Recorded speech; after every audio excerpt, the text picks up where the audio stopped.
Sports. We are Sun Sports. We are Sun Sports. Last night at the Trop, R.A. Dickey's knuckleball baffled the Rays for 9 innings as Tampa Bay could muster only 1 hit, and the Mets rolled to a 9-1 victory.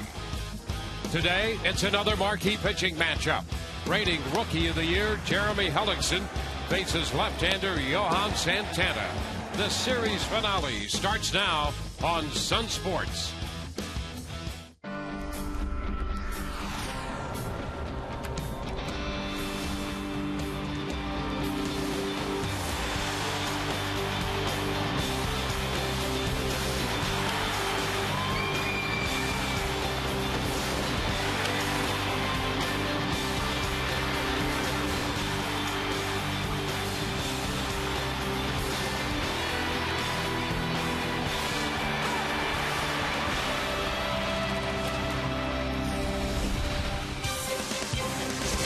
This afternoon at Tropicana Field in St. Petersburg, interleague play continues. The Rays are 4 up and 4 down in interleague play. Hi again, everyone. Welcome to an afternoon of Rays baseball with Brian Anderson. I'm Dwayne Statz. Good to have you aboard. Todd Callis will be along in just a few moments as the Rays and the Mets square off. Well, the Rays have been outscored. They were beaten last night 9-1. They've been outscored by a count of 20-3 in the first 2 games of this series. You have to go back to September of 2004 before anything close to that has happened here at the Trop. And in an effort to turn that around, the reigning Rookie of the Year, Jeremy Hellickson, goes to the mound for the Rays. He's been so consistent, even in the game last time out against the Marlins when he walked 7, a no decision, but he gave up only 1 run. Yeah, good pitching matchup today. Starting it off, Jeremy Hellickson, and you're right, Dwayne, he struggled in his last outing with the command. They had the 7 walks in 4 1/3 innings, but he was able to get in 2 bullpen sessions this time through because of the off day. He's primed, ready to go today, and when he's on, able to locate that fastball to both sides, allows that curveball to become more effective, and of course the changeup. You see the last 9 starts, and really with Jeremy, you could go back 9, 19, 29. You're going to have similar numbers. He has been that consistent. This is the guy that the Rays have to worry about, Johan Santana. He is just 1 start removed from that no-hitter that he threw against the St. Louis Cardinals. He did have 5 walks in that game, but 8 strikeouts, a good job of pitching out of some bad counts, and lost in the hubbub of that no-hitter was his start before that was a 4-hit complete game shutout. So Johan Santana has shown the ability to be dominant. Rays need to be wary of him and need to get something going early today. And this afternoon starting pitching matchup presented by your Southern Ford dealers. Again, Jeremy Hellickson, after win number 5, he's 4-2, makes his 13th start. Johan Santana had a couple extra days rest between that no-hitter and his last outing. Terry Collins thinks that's part of the reason that he struggled against the New York Yankees. Rays and the Mets coming up. B.J. Upton has started another hitting streak, and when we come back, Todd Callis zeroes in on B.J.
B.J. Upton warming up. Ben Zober signing autographs behind him. A few Mets fans in attendance today as we welcome you back to Tropicana Field. For B.J. Upton, he was the only guy who managed a hit in last night's game against R.A. Dickey. And it's a good thing, too, because he's now one away from his career high of a 10-game hitting streak. He matched that earlier this season, and he's just been on a nice little roll. Originally, he said he was going to keep those stirrups up the rest of the year if he kept hitting. Well, he kept the stirrups down against C.C. Sabathia, no problem. Ripped that ball off the wall, and then he sends Carlos Badia home with that base hit. Back home, little chopper to his old buddy David Wright. Wright tried to barehand it. That was a single, the only base hit of the day for the Rays. And in the process, B.J. Upton continued his hitting streak, which is now to 9 games. Again, one shy of matching his career high. Hitting .351 during that time, including a .486 slugging percentage. The Rays need a little more of that offense. That's our Toyota trend, B.J. Upton's hitting streak. They need a little more from the other guys in that lineup as well, as we are less than 2.5 minutes away from the first pitch. Rays trying to salvage one game in this 3-game series against the New York Mets. Should be an interesting one with Jeremy Hellickson on the mound against Johan Santana. Enjoy all the action right around the corner.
Toyota.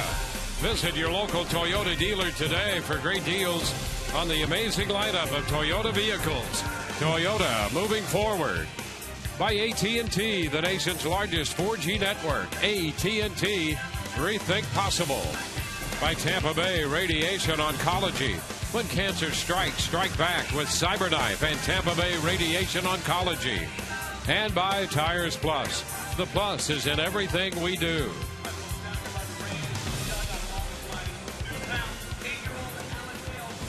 Wrap-up game of the 3-game series. The Rays trying to win a game against this New York Mets ball club after losses of 11-2 and 9-1.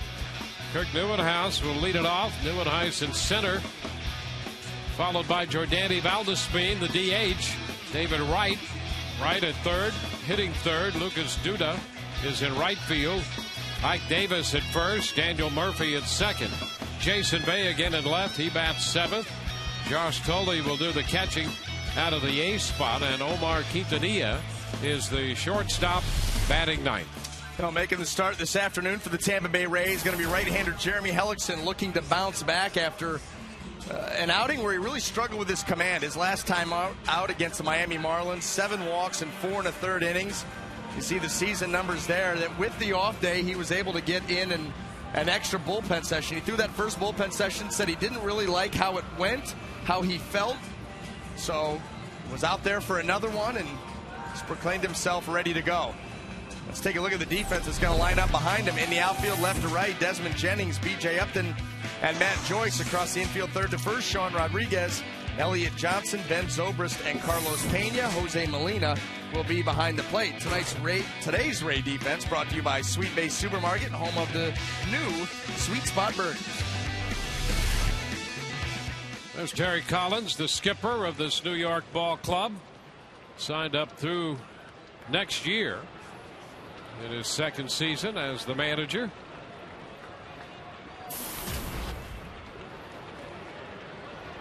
Neuenhuis about to step in here, the rookie outfielder at 295, and we are set to play ball.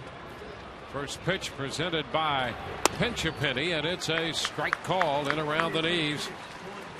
So we're underway here at the Trop.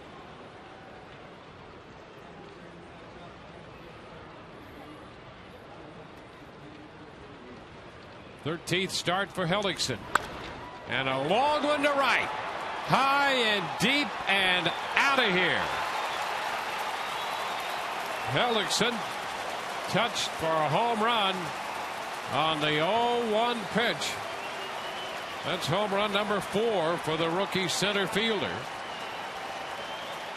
And in today's game, we're participating in the home run challenge.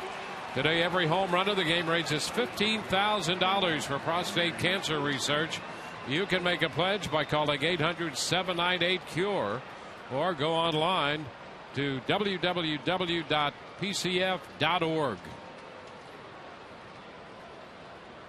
Neuenhuis, a long one to right, and the Mets jump out in front. Now here's Valdespin. Pitch is a strike. Now, usually when you come in on a lefty as a right-handed pitcher, you want that ball up near the hands. That's down and in, and how many times have we talked about it? Down and in can be dangerous. You see Neuenhuis right there, just drop the bat head, catch it flush, and see you later. Valdespin puts down a bunt, glove, and the throw to first. Hellickson to Pena takes care of Valdespin. Boy, this New York Met offense just continues to apply the pressure. Game 1, it was the stolen bases early. They've had a couple of big innings, have put together some nice runs of, well, just consistent offense. Well, you know, they say that Terry Collins, who, when he first managed in the major leagues, was a high energy guy. They say he's calmed it down a little bit. Well, he's transferred that energy to his team from what we've seen here in this series. They have come out. They've been aggressive. There's a strike to right. And how about this through the first 2 games of high-spirited offense? Well, yeah, and you look at this number right here. Runners in scoring position, clutch, approaching 500. That's where you get all those runs and big innings. 1-1 the count to right.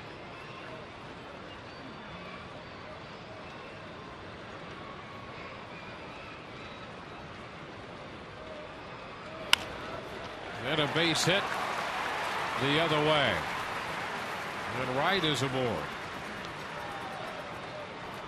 Well, the Mets went to work in the middle part of the game last night. They scored 3 in the 5th inning, and they scored 5 in the 6th. A total of 7 runs in those 2 innings. And at one stretch, their lineup went 10 for 12.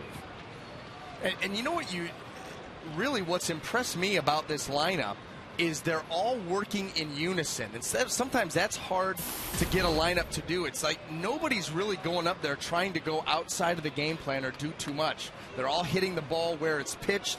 You see David Wright right there, power guy. He just takes that pitch the other way. They got him shifted over a little bit. Ben Zobrist playing more up the middle. Mistakes, they haven't missed many mistakes. When Rays pitchers have left one over the plate or gone to the wrong area, New York's made them pay. Runner at first with 1 out, Lucas Duda. The shift is on. Elliot Johnson on the first base side of second.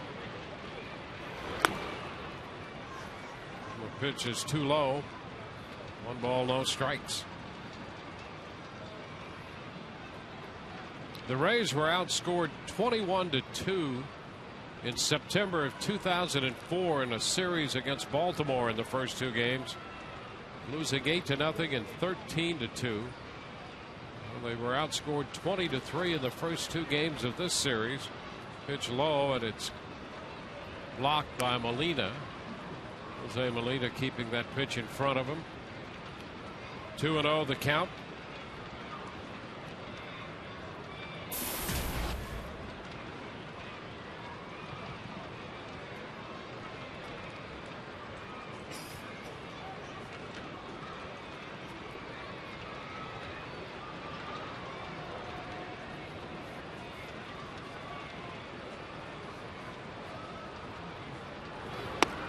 And there's a strike. 2-1.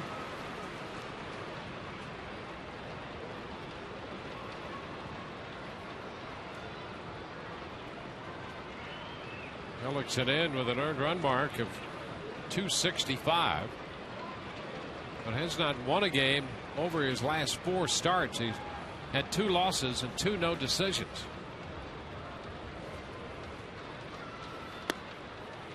There's a strike. 2-2.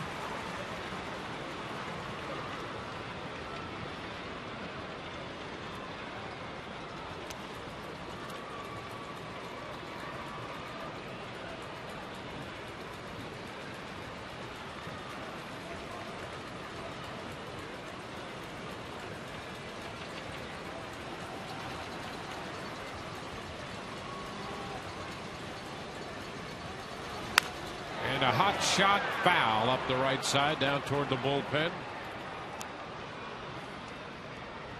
Duda out in front of the changeup. Duda got into the game as a pinch hitter late in the game last night. He walked and struck out. Had a couple of hits and a run batted in here Tuesday night.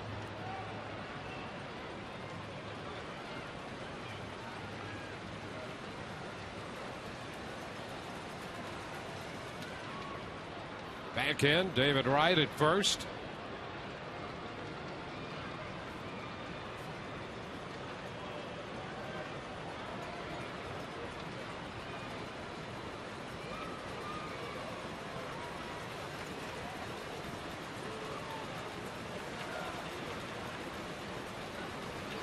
Ground ball headed to the right side.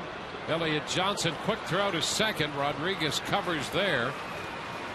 So Wright is forced. That's 6-5 on the force at second base. Out of the shift. So Duda's aboard at first with 2 gone. Well, Duda had to reach out for this, just didn't hit it hard enough. Elliott Johnson's got to wait, turn a quick flip. Just no chance to get the double play.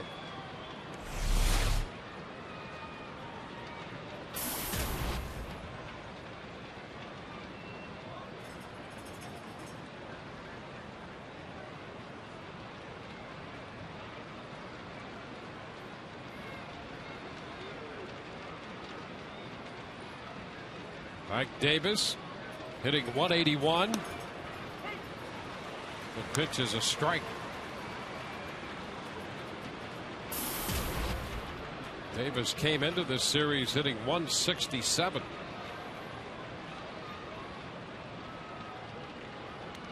A couple of hits in each of the first 2 games.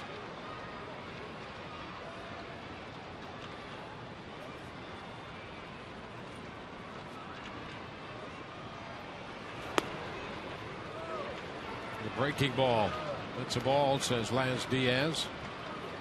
A pretty good pitch there from Jeremy Hellickson, trying to backdoor that breaking ball.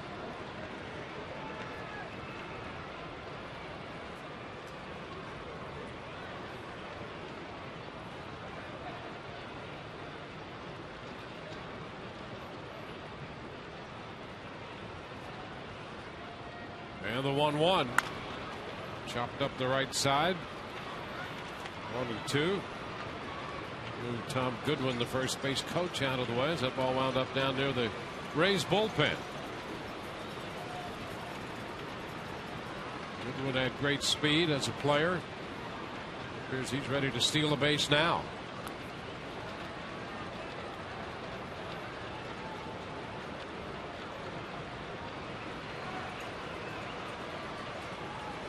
Goodwin Heiss is open with the home run. Duda's the runner at first, reaching on a fielder's choice. 2 gone and a 1-2 count on Ike Davis. And he just missed. Fastball off the corner. Away, and the count is 2-2. Jeremy Hellickson trying to make the perfect pitch here with that fastball, and you see it run. Boy, it looked to be just a little bit off. Great shot. No chase. And the 2-2 stays away. Off speed that time. Change up out there. A little bit more off the plate, and the count is full. It's Daniel Murphy on deck. First appearance ever by Hellickson against the New York Mets.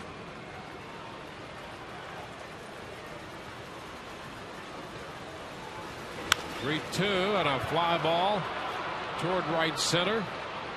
It's Upton. BJ makes the catch. Mets settle for 1 on the home run. Rays coming in to hit.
Again to hit in the bottom of the first inning. Today's Rays game presented in high definition, brought to you by H.H. Gregg. Take a look at Desmond Jennings there, preparing to lead off. He'll be followed by Carlos Pena and B.J. Upton. Hideki Matsui in as the designated hitter. Ben Zobrist, then Matt Joyce, Sean Rodriguez, Jose Molina, and Elliott Johnson rounding out the Rays lineup for Joe Madden. Taking the mound this afternoon for the New York Mets, left-hander Johan Santana. Let's look at the scouting report on him, brought to you by Coventry Healthcare of Florida. Looking to get back to form. Struggled in his last outing against the New York Yankees. He gave up 4 home runs in that game, including back-to-back-to-back in the 3rd inning. So he'll be looking to get back to what he had done the previous couple of starts, which is 2 shutouts, one of them being a no-hitter. Well, here's Desmond. He shortens on the bat. The first pitch is in there for a strike. Well, back to form, just talked about that. Bugs Bunny, much like Jeremy Hellickson, Johan Santana has a tremendous changeup. Loves to use it against right-handed hitters. You got to be ready for that. Wave and a miss. After the fastball up, that might have been up out of the zone a little bit, but Jennings liked that general location. Now, the no-hitter for Santana was a 134-pitch effort. It's a foul ball straight back. 2 strikes the count to Jennings. There's George Hendrick, who's coaching third base today for the Rays. And taking his place across the diamond is Jamie Nelson, who's among other things, primarily the roving catching instructor in the organization. Pitch low to Jennings. Tom Foley missing a day to attend to a family matter, a personal day for Tom Foley. 1-2 the count. Jennings takes it way up. It's 2-2. Well, after that no-hitter against the Cardinals, which he struck out 8 and walked 5 and made 134 pitches. He took a couple extra days between starts. And Jennings is out on strikes. He just could not resist that changeup. Tried to hold up. One away. That's how devastating that pitch can be. This ball, not really a strike at any point. But look, Desmond just can't. It's a very, very tough pitch, and Santana has a lot of deception with it. Strikeout number 1. Well, there's Carlos Pena. Terry Collins talking about how it was disruptive for Santana, and he really kind of caught in a catch-22 there, because as you know from your own personal experience, starting pitchers don't like to have an extra day or two between starts, do they? No, and sometimes it's a necessary evil because of an off day and you're going to stick with a 5-man rotation. You understand that. However, anything past that, yeah, it throws you completely out of your rhythm. I mean, you literally have a start that you make, and then day 1, 2, 3, and 4. You've got certain things you do each day to get yourself physically and mentally prepared for that start on the 5th day. Yeah, baseball players by nature seem to be creatures of obsessive habit, and pitchers probably more so than everyday players. You want to stick to that routine. You understand with the off day, say, okay, that gives my, maybe an extra cardio day, or I take it easy today, then I get on my 5-day. Anything past that, and you really will start to mess with what a pitcher likes to do. A little slider thrown to Pena for a strike. It's 2-1 now. The other thing that he did to Santana was not only give him that extra time, but limited him. Said you can only throw 1 bullpen. Even if you could throw 2 bullpens like Jeremy Hellickson did with the extra day, you can live with that. You got something to do. Right. 1 bullpen in a week, you just don't feel sharp. That's what showed his last time out. So 3-1 count now. This game is such a game of repetition. You talk about a guy like Evan Longoria, Gold Glove third baseman. Does he need to take ground balls every day? Well, a lot of people would say, well, probably not, but he does. Every single day. It's repetition. It's staying fresh. It's staying, in rhythm. 3-1 and a high popper in the middle of the infield. It's Murphy, the second baseman, and he makes the catch. Well, Pena's hit a couple of those this year, and that one in the center, almost in the center of the ceiling here. And Murphy managed to stay with it. Yeah, this cannot be easy. That ball way up there. I mean, look at that. Barely missing those beams up there and then straight down. Right on top of you. Yeah, that wound up to be Quintanilla who made that catch. So he stayed with that ball. How about that? Swing and a miss. Upton way out in front of that.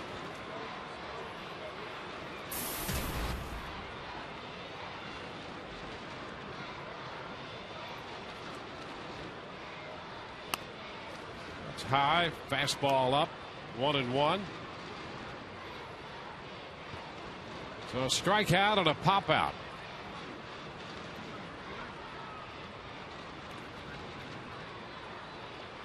Two and one.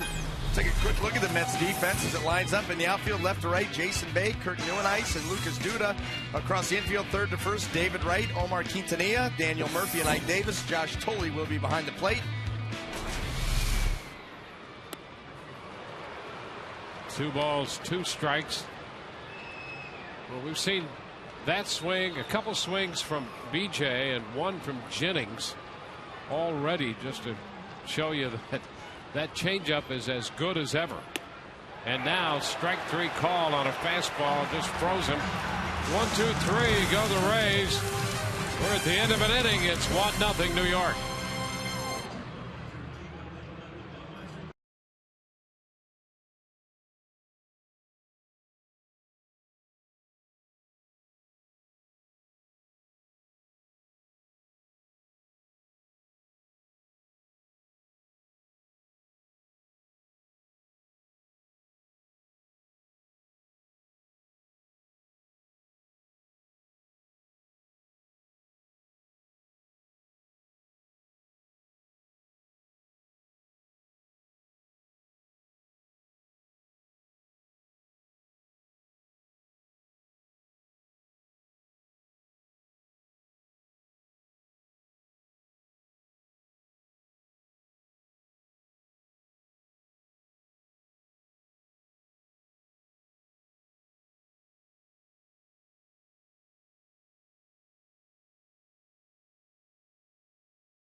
Another day for Evan Longoria to test out that left hamstring. We thought we would have some news sometime during this series about Longoria going out on a rehab assignment in the minor leagues. There you see him a couple of hours before the game testing that hammy out. He's got the wrap on there, and Joe Madden was watching along with head athletic trainer Ron Porterfield, moving from second to third. And really, there is no news right now. We thought there might be some news about a rehab assignment. Joe Madden said he is progressing, but no further news about going down to the minor leagues as of right now, guys. All right. Well, we'll keep our eyes and ears open, and we'll see what the Rays' situation is in regard to Evan Longoria. It's getting to the point where they really missed him, but they also take a long-term view on that. 1-0 the count to Daniel Murphy. 1 ball and 1 strike. You know, they've been very cautious already.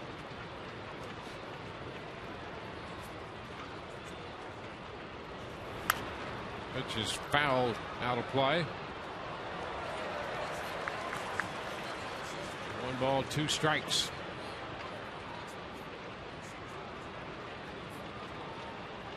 Murphy, Bay, and then Tolley due up.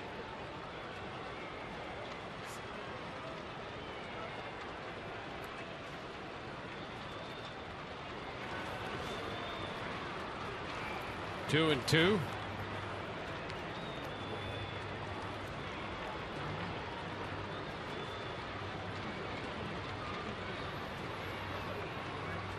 Hellickson surrendered a couple hits in the first, including the home run. Fly ball lifted toward left center. Upton had a nice break on that ball and makes the catch. Murphy's out of there. 1 up, 1 down in the second inning. Now it's going to be very important for Jeremy Hellickson today, and we saw, Quick Neuenhuis hitting that home run to start the game off, but to try to get this lineup uncomfortable. They seem to be very comfortable in the box. You can do that a couple of different ways. You can do it by, throwing some pitches in, up and in at the letters. Bay takes the first pitch for a strike. Or you get them going back and forth, changing speeds, and Jeremy Hellickson, that's his game. I mean, that is what he does, that changeup and fastball combo. He started to go after that pitch as it dropped low, and he held up in time. It's 1-1.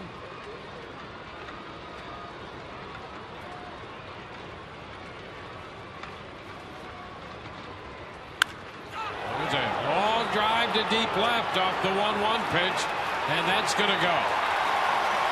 Jason Bay launches a changeup. That's his 4th home run of the year. So a pair of solo home runs here off Hellickson, and the Mets lead 2-0. Okay, well, let's scrap the back and forth and go for the fastballs in off the plate at the letters and buzz a couple people. This right here is a changeup by Hellickson. Jason Bay, they're trying to come in with it, and that swing lets you know he was not fooled at all. That ball stayed up a little bit, and he got it deep.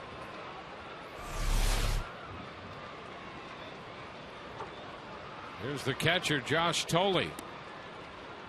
The pitch is down, a ball and no strikes.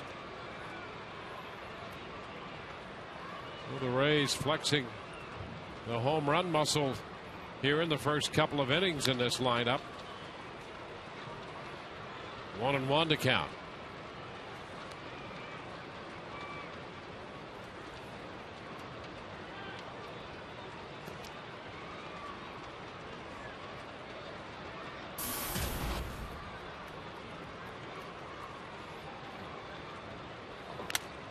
There's a foul ball, and that catches part of Molina.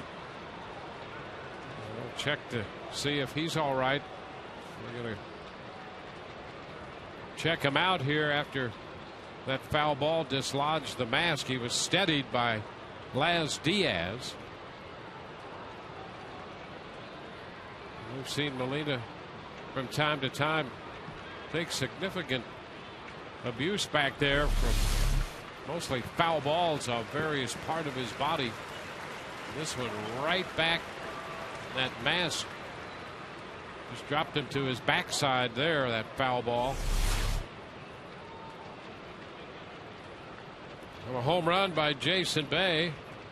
Another $15,000 raised to support prostate cancer research. Make a donation by calling 800-798-CURE or going online to pcf.org. $15,000 for each home run. 2 of those already today. Molina's all right. The count is a ball, 2 strikes to the New York catcher.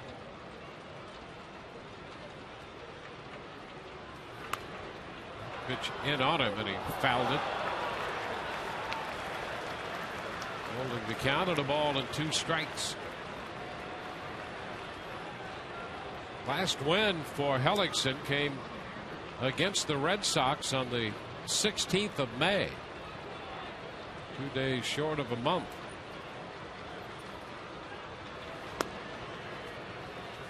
Pitch is away, 2-2.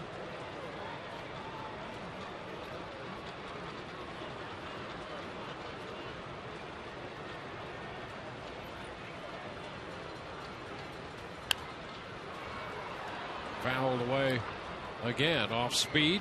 That's another thing that this New York Met lineup has done a nice job of in this series is extending at bats. You know, getting to 2 strikes. It doesn't seem like too many of these guys are afraid to hit with 2 strikes. Almost that choke up mentality and just put the ball in play. This one stroked into right, and Joyce got turned around for a moment. Got in line to make the catch. 2 gone.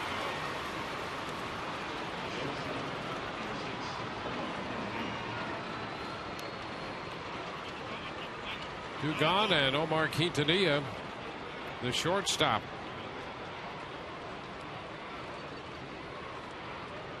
Quintanilla drove in a couple runs last night with a base hit.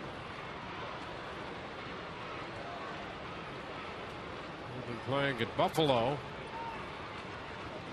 And the Mets have had some injury situations around that shortstop position. 1 ball and no strikes.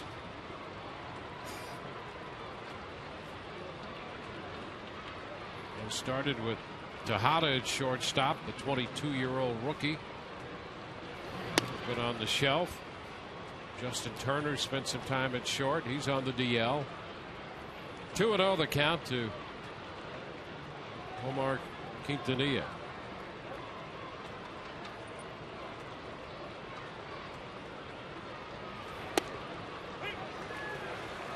Two and one now. Well, the Mets have gone to 34-29 with these 2 wins, and they've moved into a tie for second in the National League East. 5 games back of Washington. 3-1. A look at the NL East standings. They have an identical record with Atlanta, 5 back, Miami 7 back. Miami in here for the weekend. The Phillies are 9.5 back of Washington. That's a strike to take the count full. Jeremy Hellickson taking advantage. Wide strike zone there. That ball looked to be off the plate. Love with his stuff to be able to get that pitch consistently throughout the day. He tried to get it a couple times in the first inning and couldn't get the call. Quintanilla fouls this one back. Oh, he'll make another 3-2 pitch. That's one thing where pitchers and hitters both. You know, a hitter may not like your strike zone because it's so big, but if it's consistent, they know they have to deal with it. They know what they have to do. Pitchers same way. You don't want to guess the one pitch to the other. Strike one time, ball another.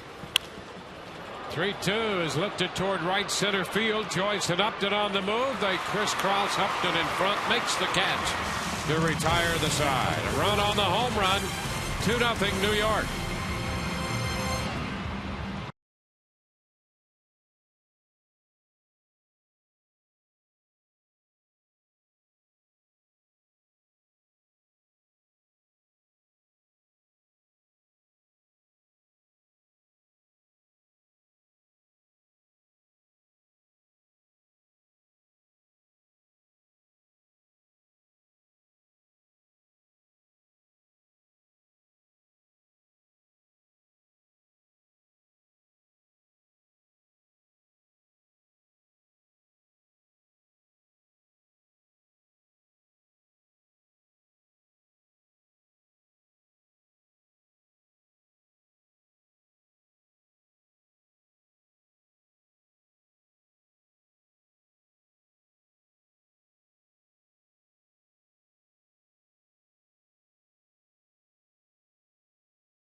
Out to a 2-0 lead.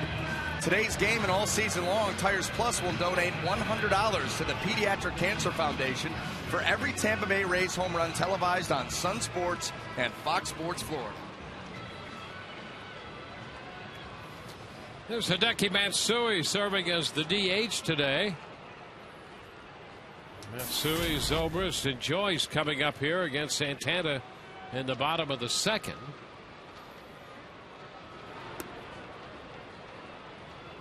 Pitch is down. A ball and no strikes. A slider away from him. Down and away.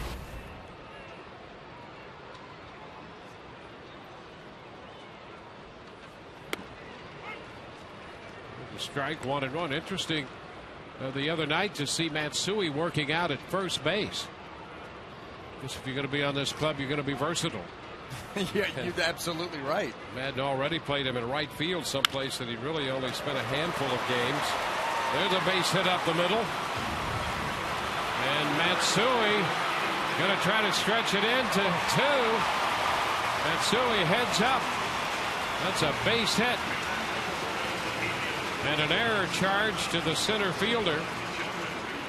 So heads up base running there, and Matsui winds up at second. This is why you never assume. How many guys would be more than willing, a base hit up the middle, just jog to first, take a nice round, but you keep your head up, and right there, any little flub in that outfield, you're going to be able to move up there. Be ready to move up there, right there. Now you put pressure on the defense, that added element will create mistakes and at times give you an extra base. Here's Ben Zobrist. Well, it gives the Rays a chance to score. Put a man at second with nobody out here in the second inning as Ben Zobrist takes the pitch down. Well, let's see. Matsui's played left. He's played right. He's working out at first. Heads up, running the bases there. He is a Ray.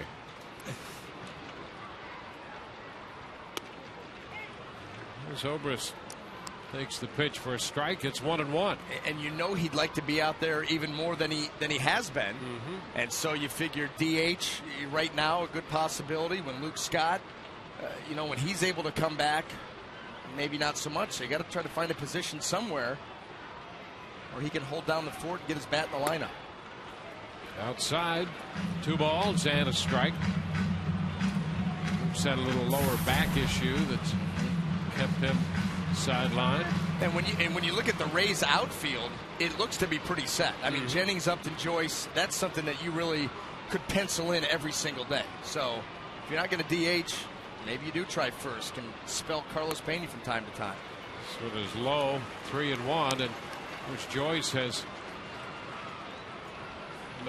making the case to play every day and play more against left-handed pitching. 3-1 to count to Ben, coming off a very good series in Miami. And he takes ball 4, a change up away. It's a good take on the change. 2 men on to start the inning.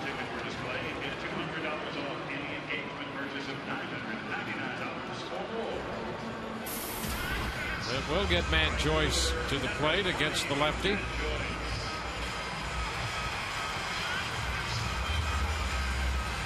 Well, the one thing that you like about this matchup, if you're Joe Madden and the Rays, is Matt Joyce, the slider of Johan Santana, which is going to be the pitch that gives Matt Joyce the most trouble from a lefty, is not a big slider. It's short, it's tight. There's not a lot of sweep to it.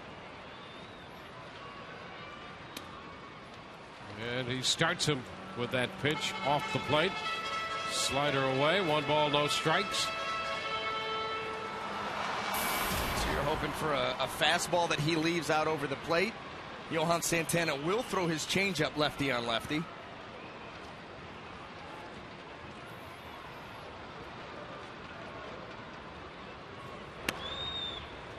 Pitch inside. 2 balls, no strikes.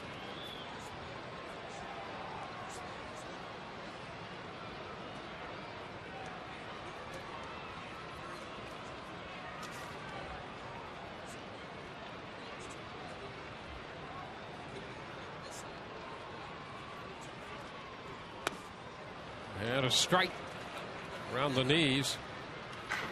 That takes it to 2-1.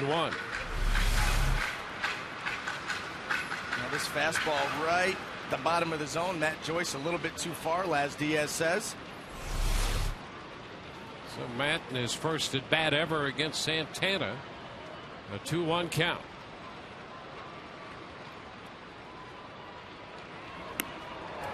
Cut to miss. Back to the slider. 2-2. Now that slider had more depth than sweep. But Matt Joyce, he went after that fastball that was down. Now he goes after the slider that was down.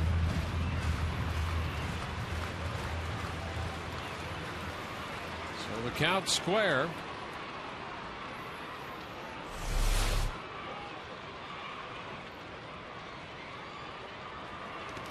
And a full count. Totally sliding out there to stay in front of that slider away. 3 balls, 2 strikes. Joe Madden has placed Joyce in the lineup a little more often against lefties, and he's tried to be judicious about that. Matt hitting .259 overall against left-handed pitching for the year right now, and in there against a tough one here in Santana. Full count.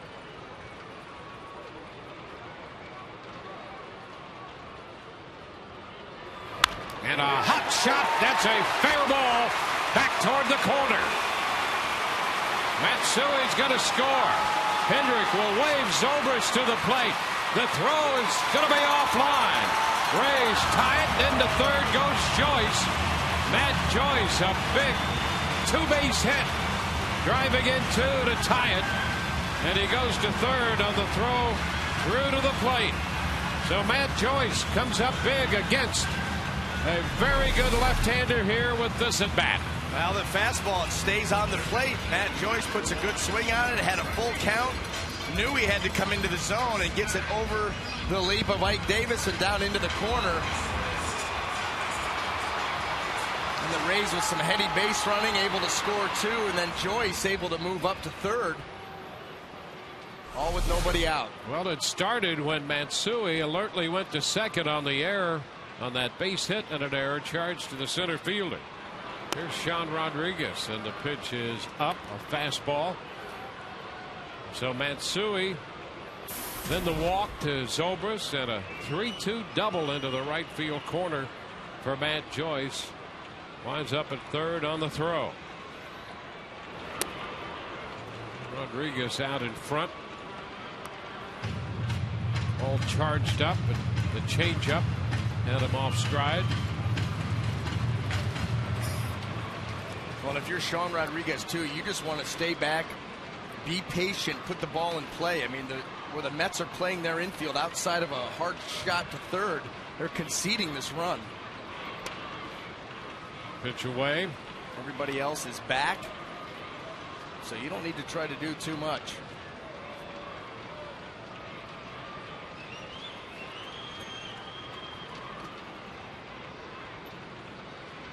Two balls and a strike. And he gets the fastball in for strike 2. 2-2. That fastball consistently around 89.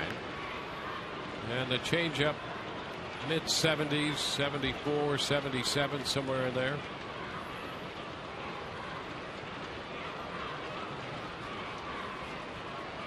Two. And a swing and a miss. He got him to chase the fastball up. So Sean a little aggressive on a changeup to start the at bat. He chased the fastball there. Yeah, just got caught in between that entire at bat, and after that fastball, then he evens the count. Then he goes up, and you see a little emergency hacked up by Sean Rodriguez, and he realizes it as he starts the swing. Oh man, that ball out of the zone. No chance to get on top of it. Big strikeout by Santana. So here's Jose Molina. And he takes the ball. The same thing with Molina here. The Rays with this man at third and 1 out. Just some contact. There's a good chance of getting the go-ahead run across the plate. Well, even now you've got David Wright playing back. Normal depth. Fouled into the screen. And that's all his This is really where you start thinking about that up the middle, other way approach off Santana. Just put the ball in play. Give yourself a chance, not too aggressive.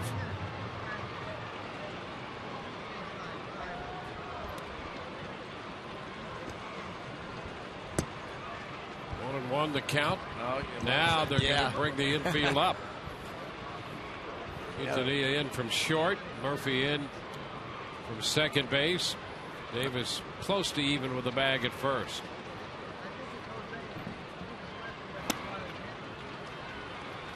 Two balls and a strike.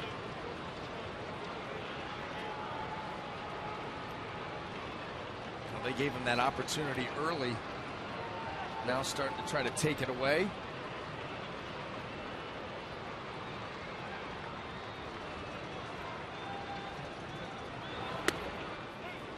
And a strike call. An off-speed pitch in the upper reaches of the zone. And you see the timing by Jose Molina just a little bit off, fooled by the speed of that pitch. Not able to pull the trigger, and Santana crawls back to even.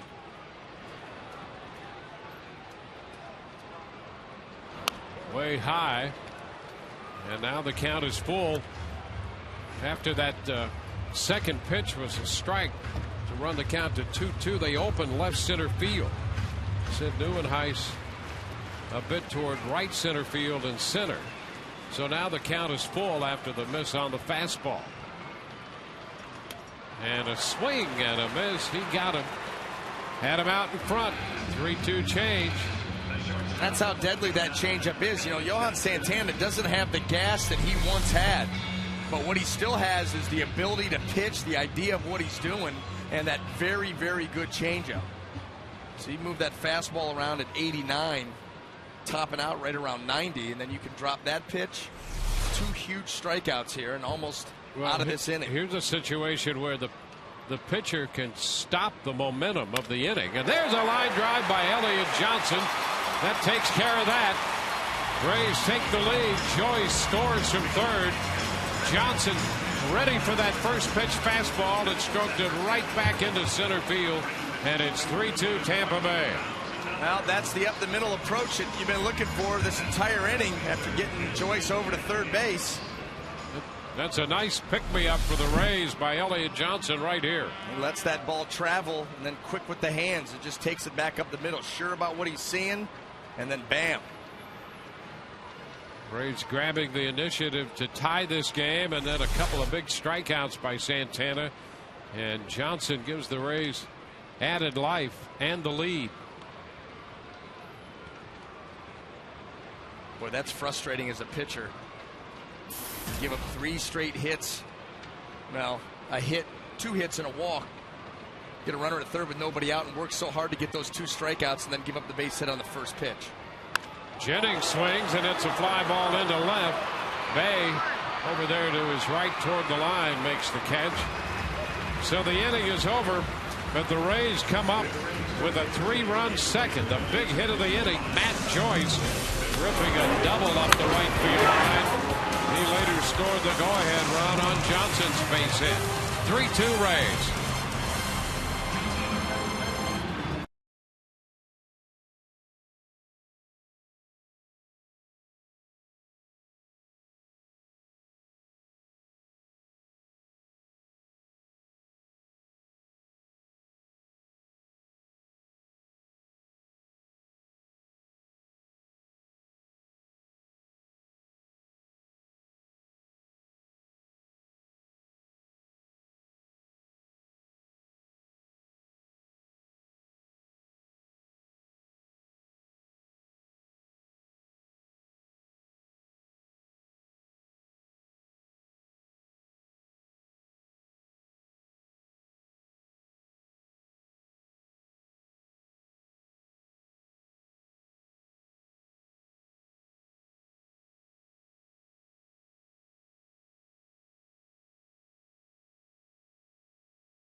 group here as the Pointer Institute has combined with the Tampa Bay Rays for a special program to keep kids in school. We have Brandon McCoy here. We have DeQuantin Davis right here. Brandon, I'm going to start with you. You've been in this program called The Right Field for 8 months now. What's it all about? How are you enjoying it?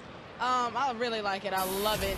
We learn lots of different writing techniques and writing styles and things that help us become just better writers and better communicators. And it also, at the same time, teaches us great new life skills and things that we can carry on while we're adults. Awesome, Al. DeQuantin, right field program. How's it help you grow as a young man? At school, you can get better at your writing skills. Plus, at home, you got good character, so you show respect, responsibility, and restraint towards yourself and others, and you respect your mom and your dad. Would you guys recommend this program to other kids your age? Yes, I would. I always tell my friends about it. You know, I'm telling them, you know, you should try it. You should try it next year. We have Brandon, DeQuantin, all the group right here from the right field. You guys can wave to show those thunder sticks. Great program here. The Pointer Institute, guys, one of the leading programs of journalism schools around the country, and the Rays combining to keep these guys in school. Brandon and DeQuantin are just two of the people really excelling. Back to you. Yeah, it's a great program. And a chance to meet some of those youngsters, and you can tell just by that drop in there by Todd, they're on the road to some great success there.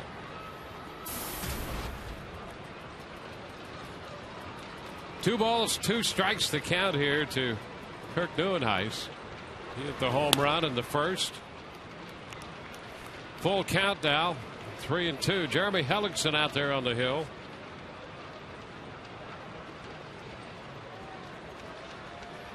Found the speed on deck, then right.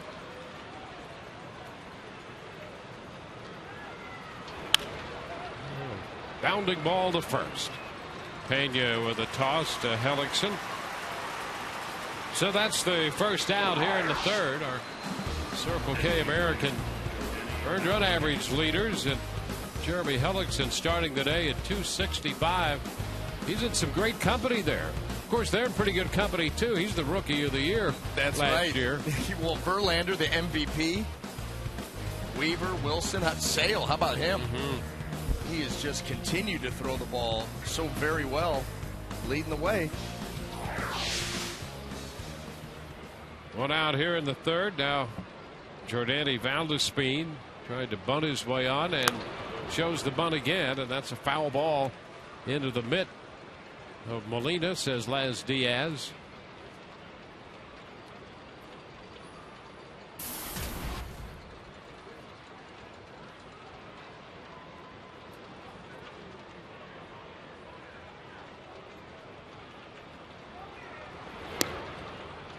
There's a curveball, and it was wide. Stayed out there. 1 ball, 1 strike.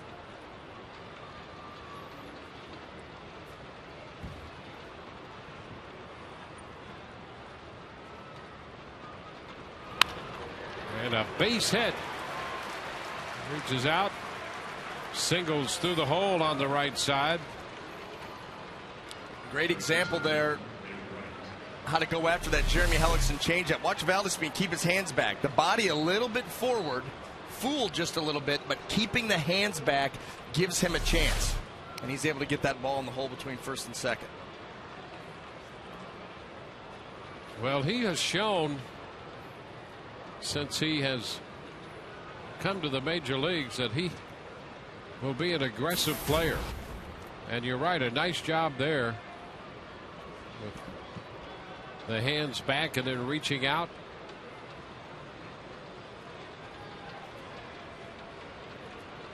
Here's David Wright.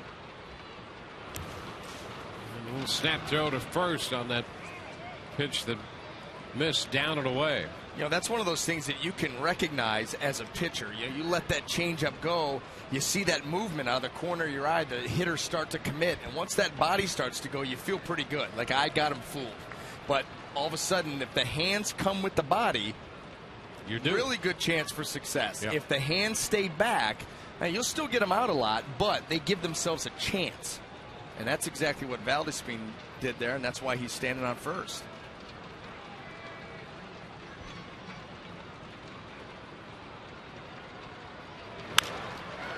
There's one hit toward the corner and right. That ball will one-hop the fence. Valdespin hitting third. Tim Tuffle puts up the stop sign for him on the double by David Wright. And the Mets come knocking right back.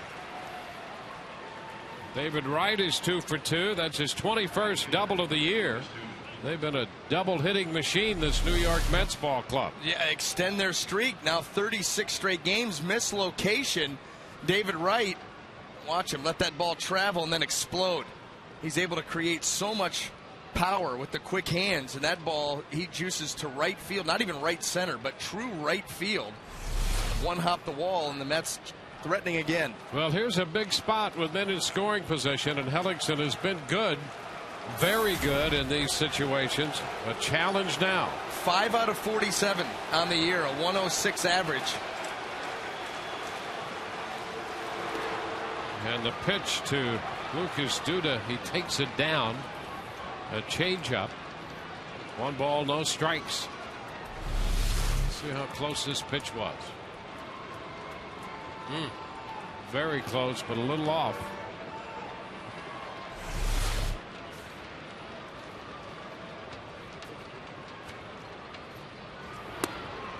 And there's a strike with a fastball. It's 1-1.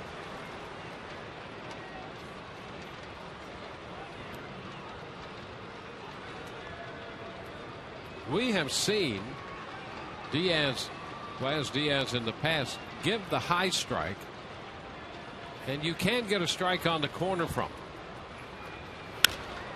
Fly ball into left center field.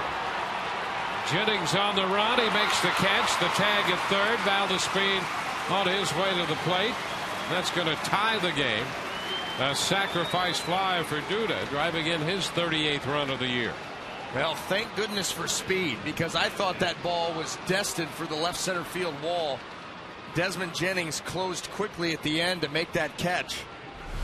But Duda, a lot of power. You see all the space he has to work with. And Desmond on his horse. Look at that. That angle that he took, he never varied from it. Never swayed at all. Just a straight line right to the baseball. Well done. And Duda's got a pretty good stroke that way. He's pretty good to the gaps. And you're right, that was a great jump and route taken by Jennings. Here's Ike Davis.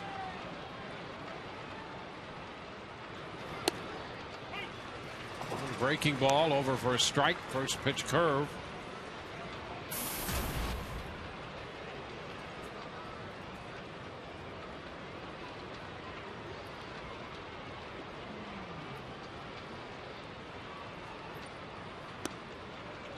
And a strike down around the knees. Well, and that was a good example right there of Jose Molina getting underneath that baseball.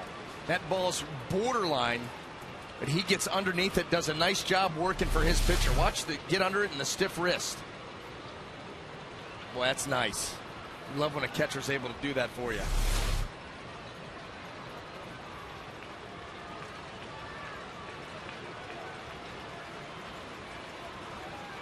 The 0-2. What a foul ball. How? How did he foul that off? Little extendo on that bat.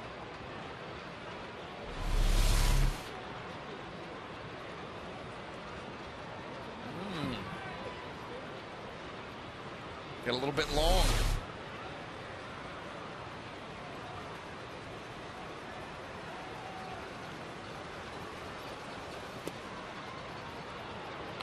One ball, two strikes.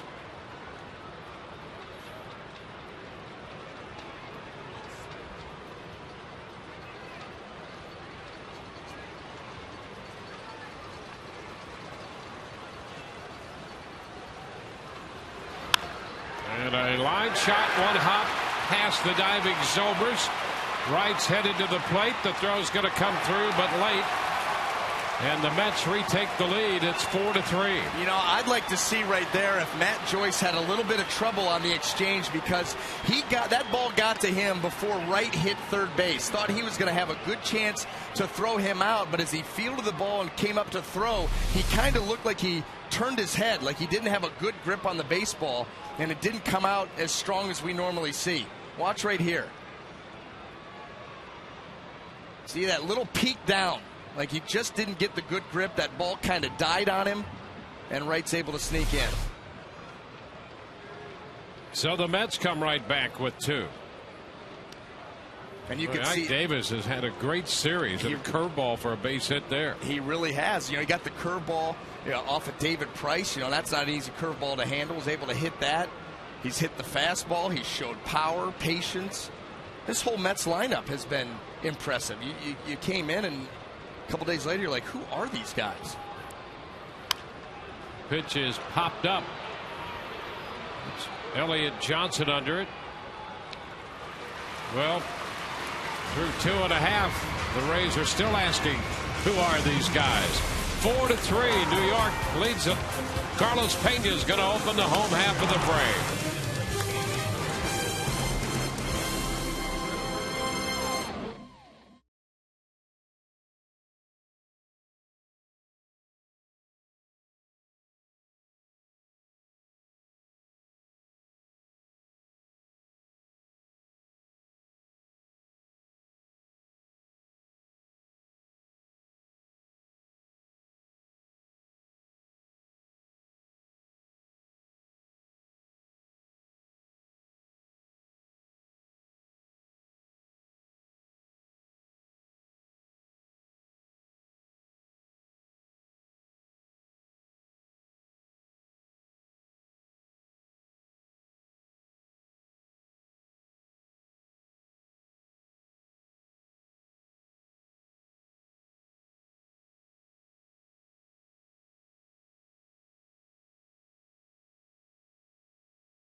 The third, trailing 4-3. Only one place to spend Father's Day this year, at Tropicana Field for Papapalooza.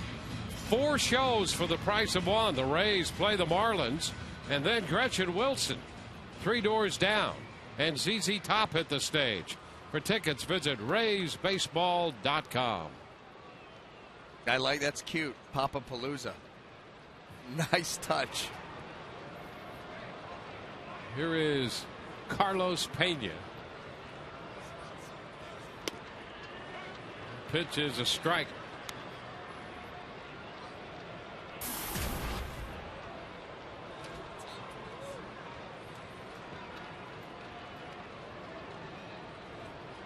Pena up to the Matsui do.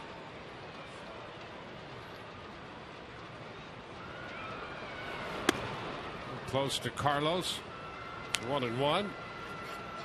Carlos' lifetime 3 home runs against Santana. He came in hitting .308.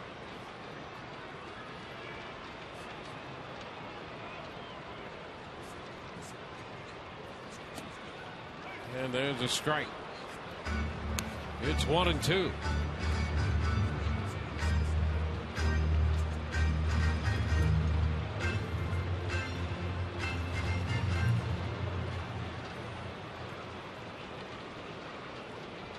Shift is on.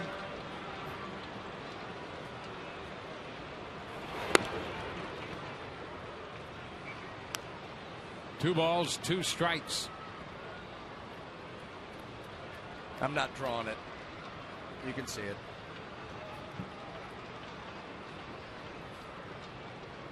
It would have looked like the Big Dipper. And there's ball 3. So the count full. Ray sent 7 men to the plate. Scored 3 runs, 3 hits in that frame off him. And Pena's out on strikes. Fastball in on him. Now, Johan Santana, even though he doesn't have the velocity that he used to have, he's still able to get the movement, especially arm side. And so he starts this ball in and watch it dive right under the bat. Just ties you up.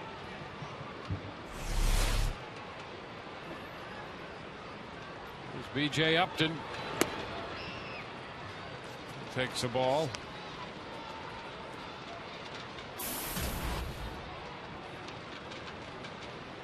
Upton called out on strikes. His first time. The pitch bounces in. 2-0. Santana missing last year, coming back from shoulder surgery. The anterior capsule problem, and so that shoulder, you start messing with the shoulder, that's pretty serious. Really, 3-0. You start to look at surgeries. If you had to pick one, elbow or shoulder, you'd pick the elbow.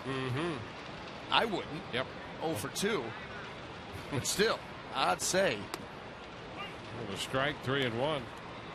Well, he's had a run. You know, he had back as far as 0-3, some chips they took out of his elbow, and he walks Upton. Then he had the meniscus issue in his left knee.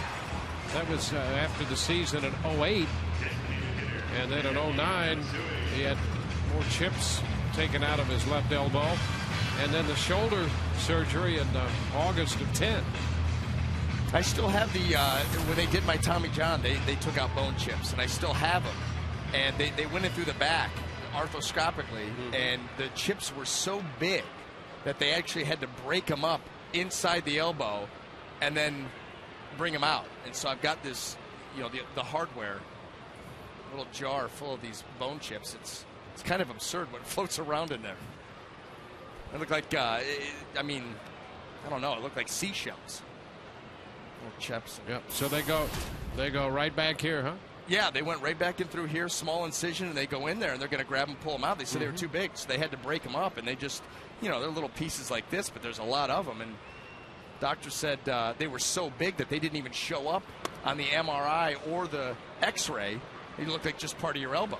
And then they got in there and said, whoa, you know, so you had that damage on top of the ligament damage, and next thing you know, you're sitting next to you.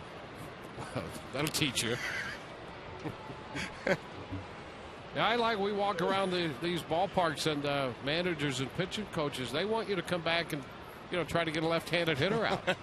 That started with Buck Showalter. Yeah, because it's a little close to Matsui. 1-1. So I think they just want me out of here. I have to fight for my partner here. Got to keep a guy. Oh, those days. Hey, listen, there are times where you miss it very, very badly, and love to be out there in that competition because you just don't have that outlet anymore. However, coming up in here has its own set of challenges and issues, and try to do the best you can. And Matsui, there's a foul ball that counts 1-2. You know what you miss? You know what you miss?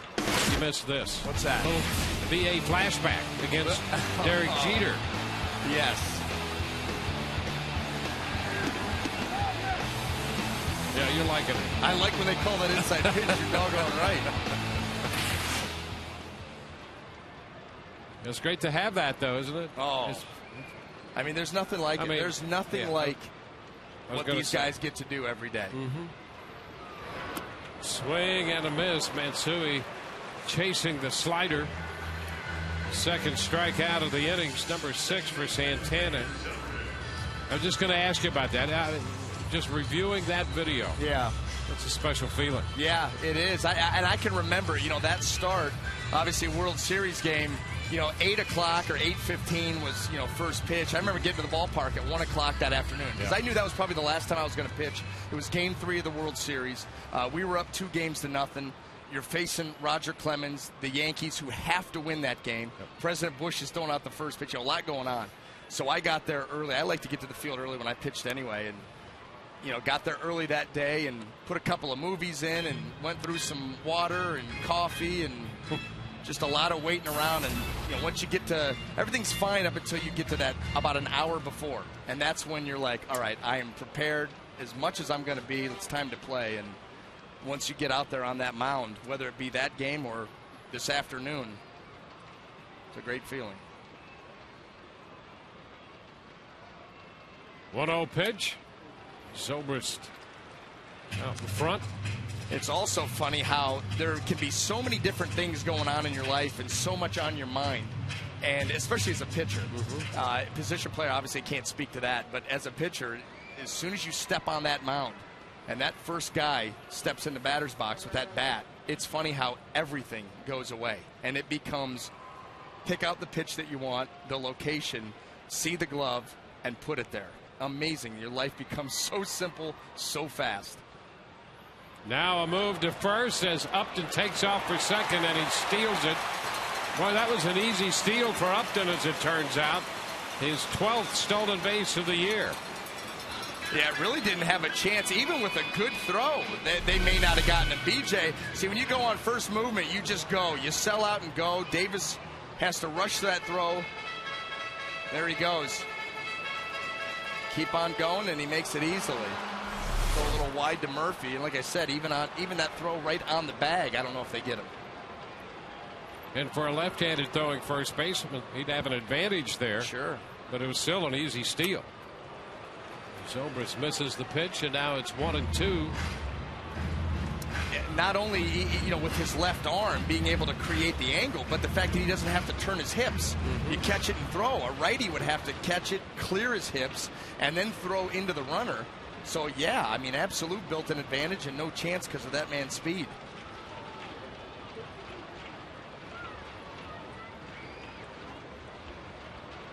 One, two. Zobrist fouls it. He got a fastball up that time, and just a little piece of it. Well, now here you go. You're Ben Zobrist. You've been watching the sequencing by Santana. And when he's gone to that fastball up, he's either gotten the chase, swing and miss, a foul ball like that, or they've taken it up, and he's immediately dropped back down with that changeup. Could go with the slider because he did get the swing and the miss earlier, but he likes to go raise the eye level and then go immediately back to the bottom of the zone. Line drive up the left field side. Back toward the corner. This will tie the game. Upton scores. Zobrist winds up at second with a stand-up double. It's a 4-4 contest. Ben Zobrist back in the lineup. Has a walk, a run scored, a double, and a run batted in. Well, paying attention. You've been watching the sequencing, and as soon as Santana goes up, he comes right back down. He does go with the slider that he got Ben to swing over the top of earlier in that bat, and Ben stays right on this one. I'll tell you what, this is this is a slugfest. Just keep answering each other.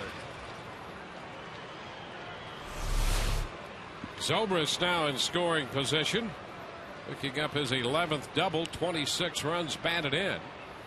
Here's Matt Joyce. He takes a pitch inside. Joyce tied the game with a double in the second inning when the Rays took the lead for a short time. Now the Rays have tied the game again. See what he's done since May the 6th against lefties. The push on to play every day against righties and lefties by Matt Joyce. .344 since the first week in May. Up until that point, just 4 for 23 against lefties.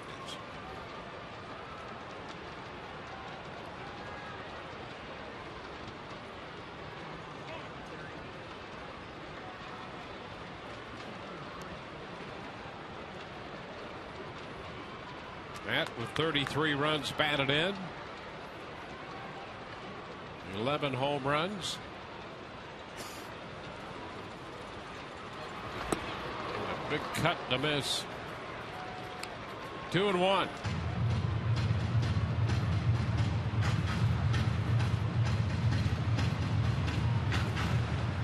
Tadia up the middle, back of the bag at second, shaded a little bit to the first base side. Murphy in short right.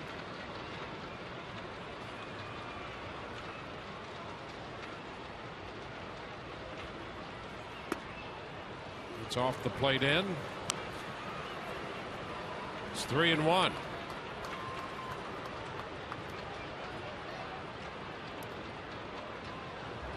Joyce went to 3-2 in the second inning when he lined the pitch up the right field line. 3-1. And he hits it on the ground to second, short right field. Murphy makes the throw back to first to retire the side.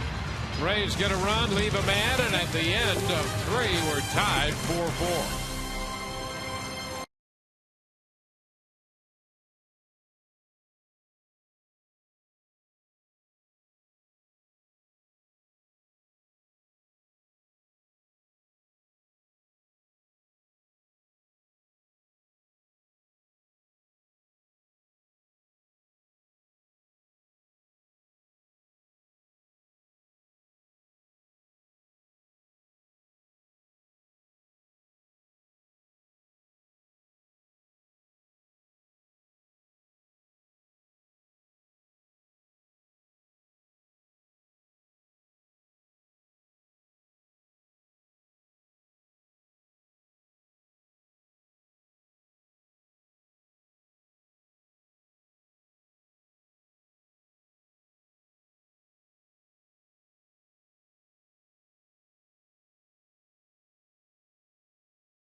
Afternoon's AT&T trivia question: which Major League franchise has yet to throw a no-hitter?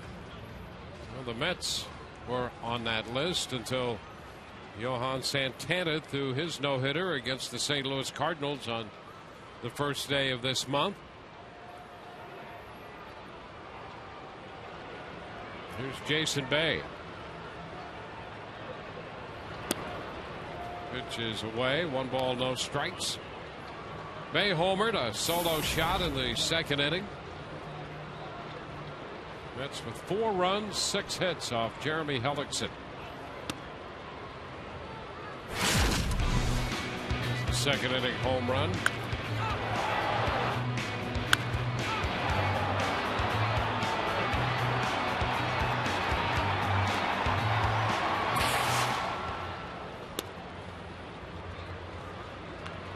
Now Hellickson is behind him, 3-0.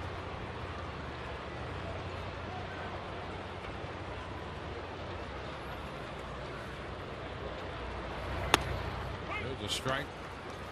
Only once last year did Hellickson give up this many earned runs at home. He's been very good here, as you know.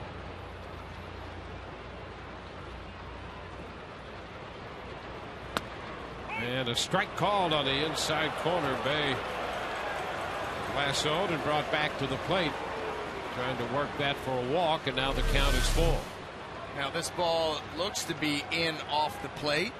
However, if you're a hitter, you might want to hang out until you hear for sure. 3-2, and he lifts the fly ball toward center field. B.J. Upton is there. That's the first out.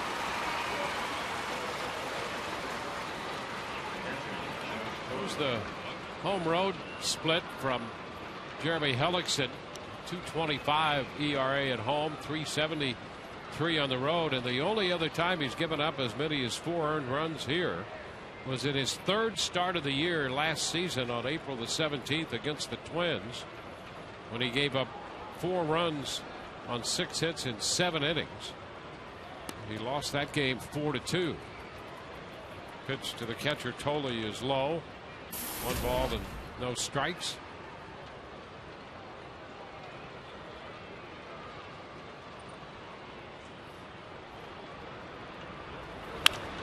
And a ground ball for Zobrist. 2 up, 2 down. Well, Saturday on Baseball Night in America, interleague play returns as the Marlins head to St. Pete to take on the Rays in a showdown between in-state rivals. Baseball Night in America, presented by Budweiser, begins Saturday at 7 p.m. Eastern, 6 p.m. Central, only on Fox.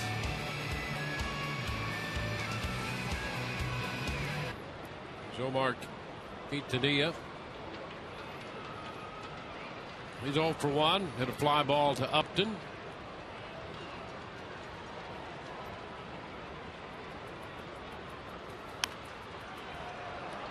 Pitch is fouled. Out of play for a strike.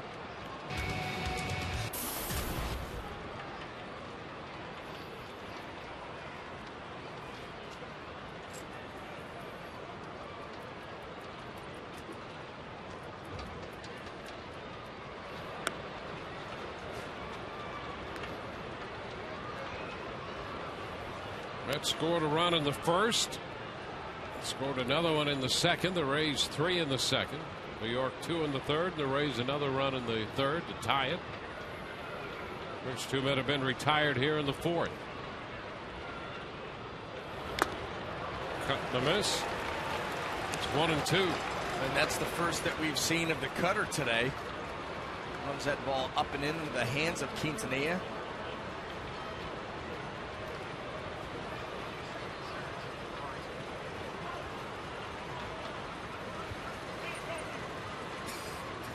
There was something in his eyes. It's time granted by Laz Diaz.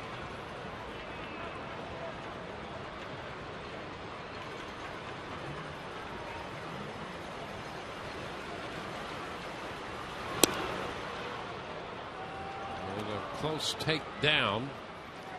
It's 2-2.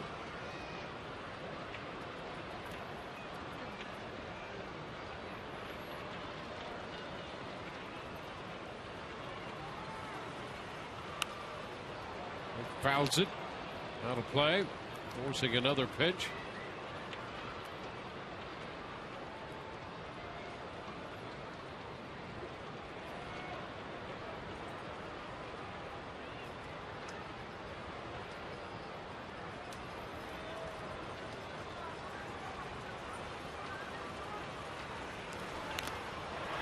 And this one gets a little piece of Molina. No, those last 2 pitches, it's exactly what the New York Mets have done this entire series, how they've been able to extend some at-bats and just battle.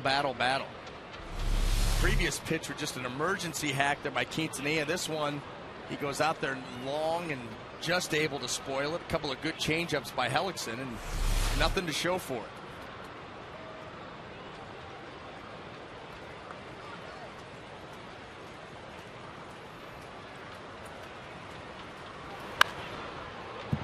Shot foul.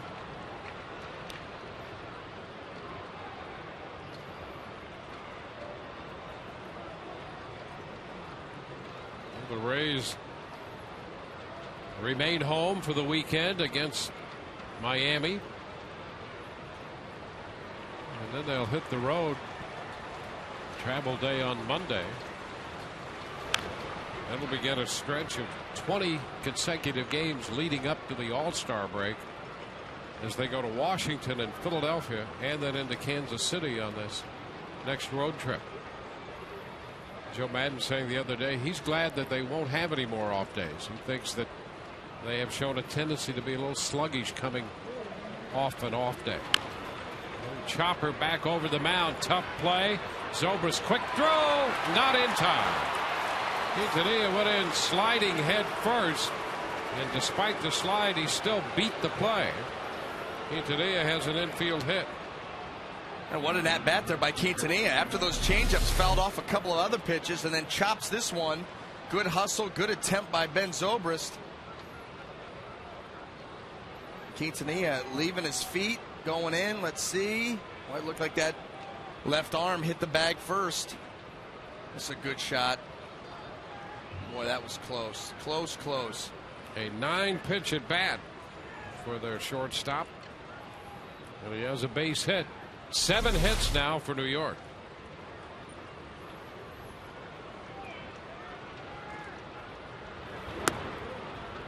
Top of the batting order up here for the 3rd time. Kirk Neuenhuis has homered and grounded out to first.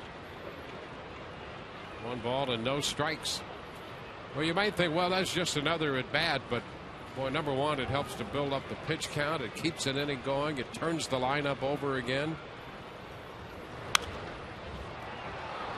Neuenhuis pops it foul. Rodriguez near the stands reaching in, but just out of his reach.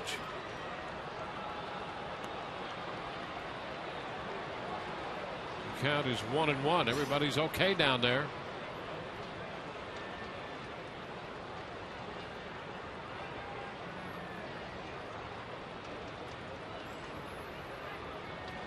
And Neuenhuis still alive in the batter's box.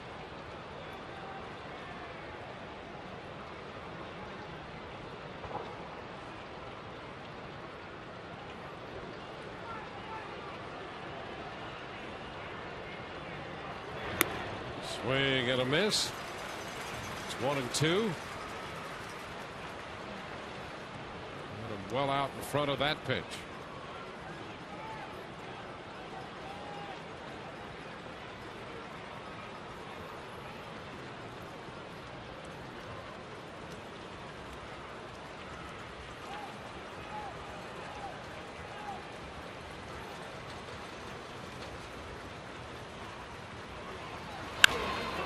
Fly ball deep to left. Jennings will go back, and this one's going to get out. Home run to the opposite field. Comes on a 1-2 pitch. His 2nd home run of the day, his 5th home run of the season. Neuenhuis will give New York a 6-4 lead.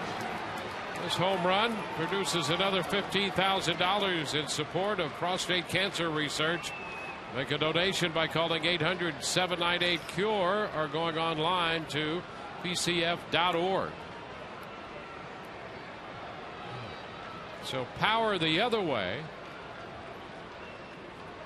Neuenhuis became the first Met to hit an opposite field home run by a left-handed batter at home, and just took that one out of here to the opposite field. And supplied most of the power himself. This was a changeup up. He just waits back on it. Look at him just wait back there, and then really strong with that swing. Boy, gets that ball out of here a couple rows deep out into left center field. Jeremy Hellickson can't believe it.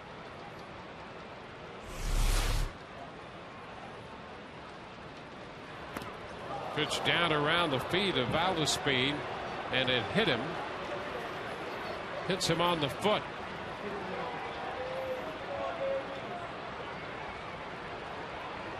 So Valdespin, after being hit by the foot, has taken a circuitous route to first, trying to run off the impact of being hit by a pitch on the foot by circling behind the plate. This ball just yanked in, and it catches him right on the left toe. And there he goes.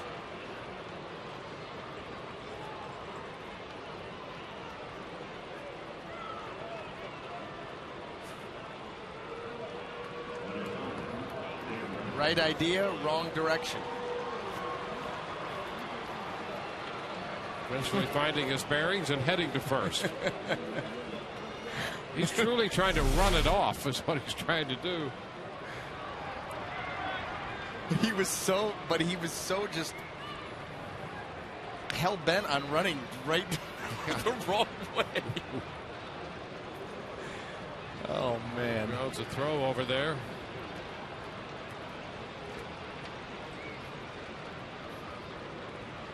He might be inclined to just keep running. And Hellickson keeps an eye on him over there. Yeah, hey, that's exactly right, especially with 2 outs here. Now, you're figuring worst case scenario. You know, David Wright does have extra base pop, but boy, good opportunity here to go and keep the blood flowing to that foot.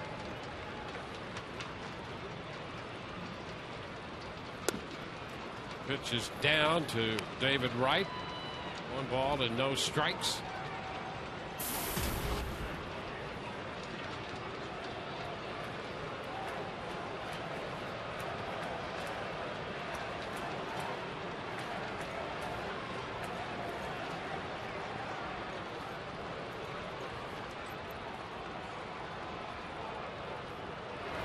Big cut and a miss. Wright trying to lift that one out of here. 1-1.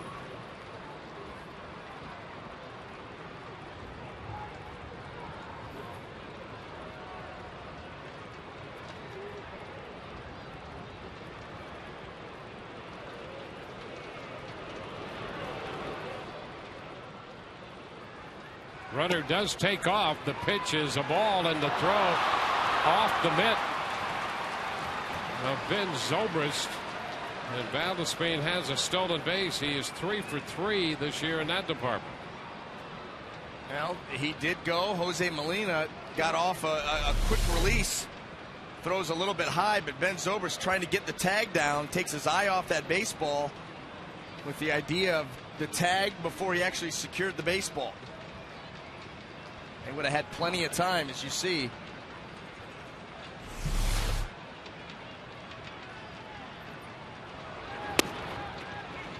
The pitch to Wright is a strike. The count is 2-2. Carlos Ramos starts to loosen in the bullpen.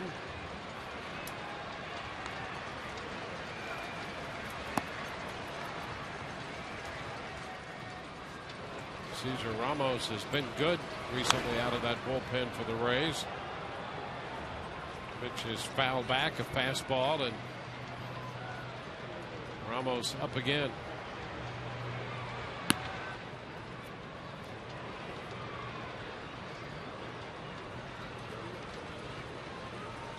Well, the question is, who's going to be able to calm this game down first? We've got one shot after the other from both sides.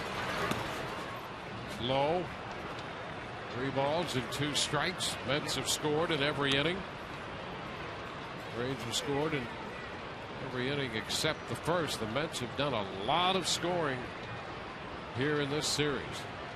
And you're getting to that point of the game, too, where if a pitching staff or a particular pitcher can run off 3 scoreless, you're getting to the back end of the bullpen of either team. So important to stop the bleeding here. It's a liner foul.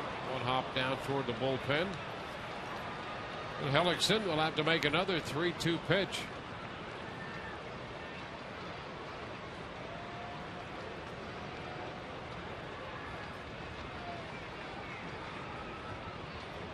That's a lot of work in a short period of time. Well, I'll tell you, look at that, 30 pitches. That's what, you know, we said, what about that at bat by Quintanilla? 2 outs. Got a 9-pitch at bat, got an infield hit. Before you know it, there's a 2-run home run, then another guy on base. Now he steals. He's in scoring position. A full count on Wright. He's made 30 pitches in the inning. And ball 4 is outside. So Wright draws the walk. So he was in a position. He had 2 outs on 8 pitches, and the number 9 hitter coming up. Well, now they've scored a couple runs, have 2 more guys on. Hellickson's made 31 pitches in the inning, And that extended at bat completely turned the personality of this inning into what it is right now.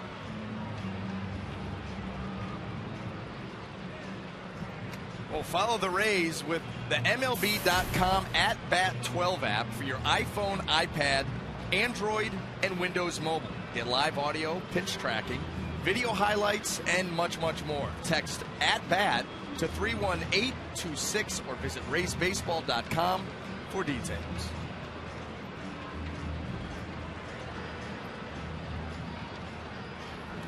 Hellickson will face the left-handed bat of Lucas Duda.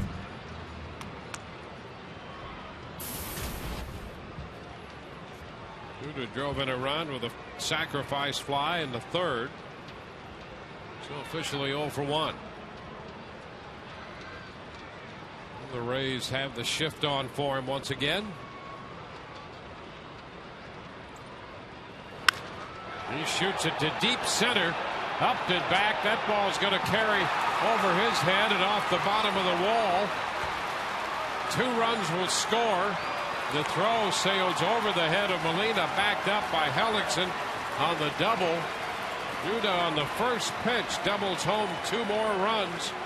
And here go the Mets with another big 2-out inning. It's been amazing. It's been amazing. Not only just this series, but the amount of 2-out runs all year long this team has scored. But 2 outs, nobody on, and Duda gets a mistake here right out over the plate. This ball with way too much velocity for B.J. Upton to be able to get to. Over his head in a hurry. It's going to bring in 2 more. And the double to center will chase home 2 runs, 2 more runs, and it will chase Jeremy Hellickson from this game. Call to the bullpen brought to you by Metro PCS, wireless for all.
Authority of the Tampa Bay Rays and may not be reproduced or retransmitted in any form.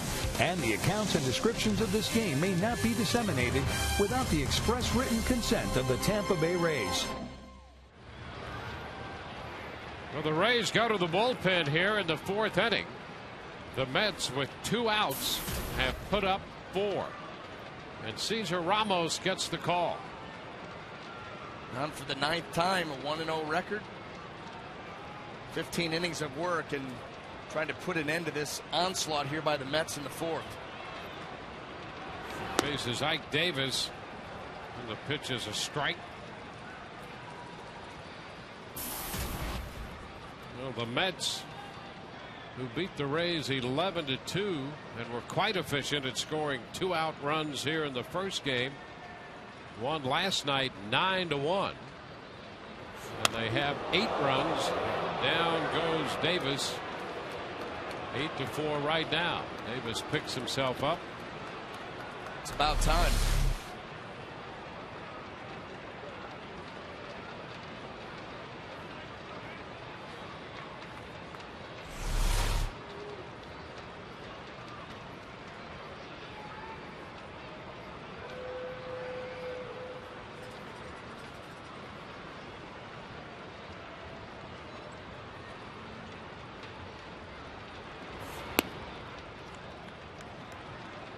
2-1. So 8 runs charged to Hellickson. He's responsible for a runner at second base.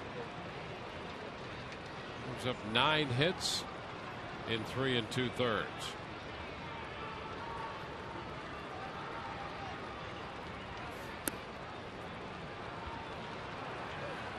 And a 3-1 count now.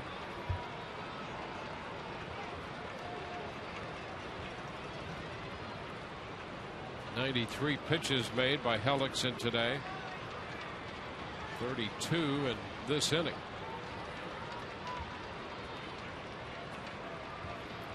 He got 2 outs with 8 pitches. And then the Mets went to work.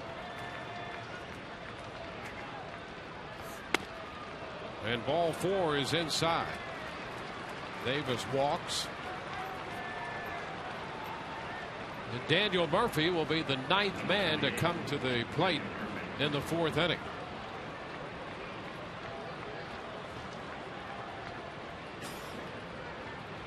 I mean, that just goes to show you how quickly things can unravel. I mean, 2 outs, quick outs at the bottom of the order, and the next thing you know, you find yourself sitting, in the dugout saying, "What just happened? How did that happen?" Yeah, and it really revolved around that 9-pitch at bat by Quintanilla. Yeah, and he reached on the infield hit. Little check swing hopper back to the mound. Ramos with a toss to first. Murphy's out. 9 men to the plate. The Mets score 4 and they lead 8-4.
Rays coming in to hit in the bottom half of the frame, and let's get the answer to today's AT&T trivia question. Which Major League franchise has yet to throw a no-hitter?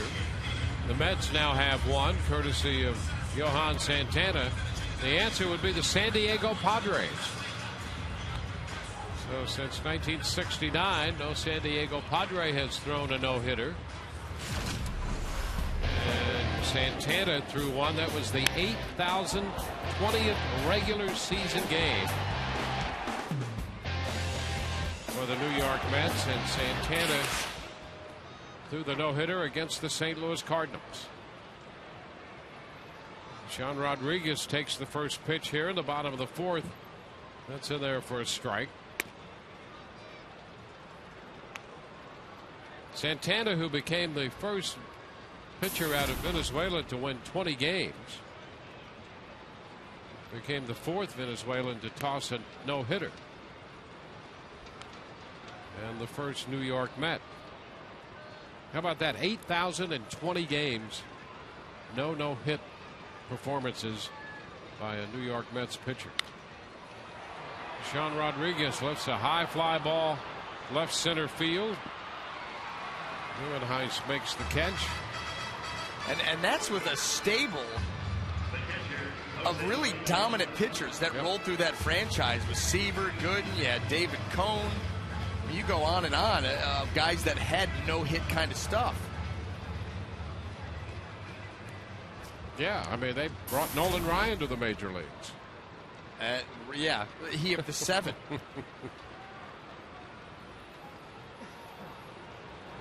Jose Molina sends a fly ball toward the right field line. Duda on the run is going to get there. So after that long top half of the 4th, here we are, handful of pitches into the bottom half. 2 outs, nobody on.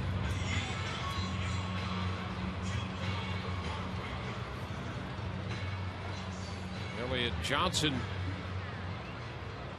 up here.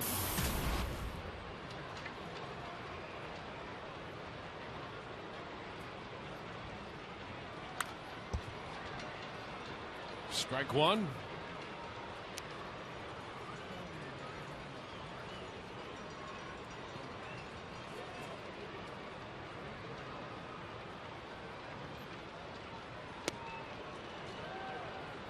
One and one. Well, Santana made it memorable not only in that he pitched the first no-hit game in Mets history, but he threw it against the defending world champion Cardinals. It was a low liner to third, grabbed by Wright. Johnson's out. We're through 4, 8-4, New York.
Field.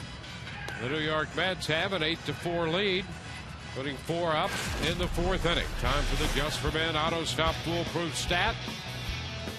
Most strikeouts in a perfect game. Matt Cain has attached his name to Sandy Koufax. Koufax did it against the Cubs in 1965, and Matt Cain did it last night. Just as the Giants can count on Matt Cain, you can count on Just for Men Auto Stop for foolproof results.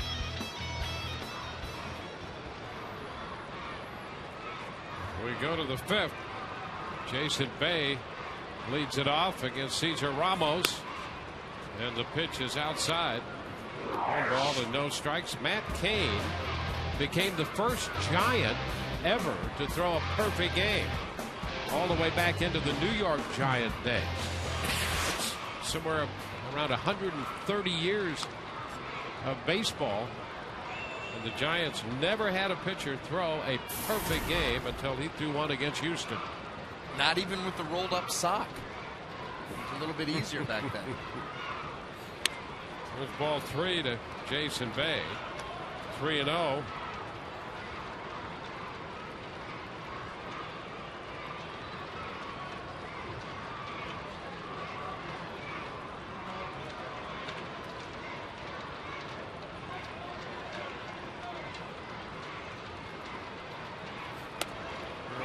Ramos picks up a strike. So Hellickson made 93 pitches, charged with 8, and Ramos finished the 4th. 3-1 the count. And ball 4.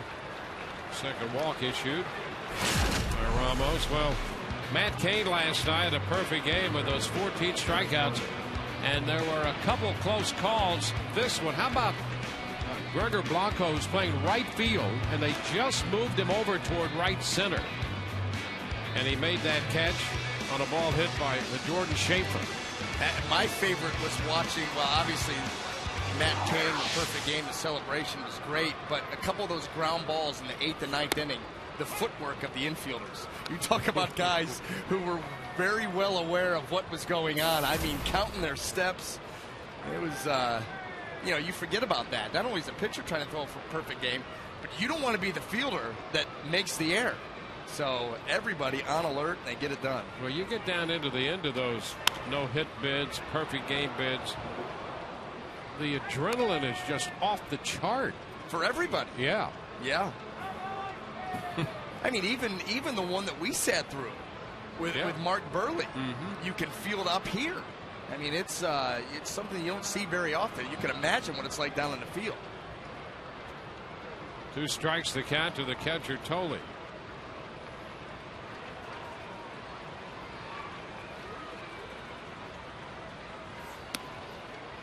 This one is down 1-2. There was another moment in that game last night. The catch we saw by Blanco was in the 7th inning. In the 6th, Melky Cabrera made a catch on a ball that Chris Snyder hit in the 6th, and they thought it was going to go out. They thought it was a home run.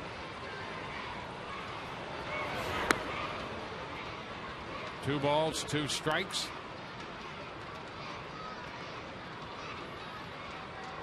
And another play that Brad Mills, the Astros manager, argued might have been a fair ball. He thought from where he saw it in the dugout that it might be fair. It was called foul.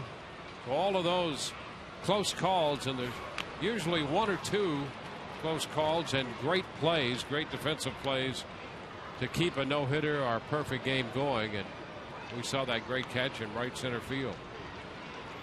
And really, it was more towards center than right center. It was so far over there on the ball hit by Schaefer. Thank goodness he was left-handed.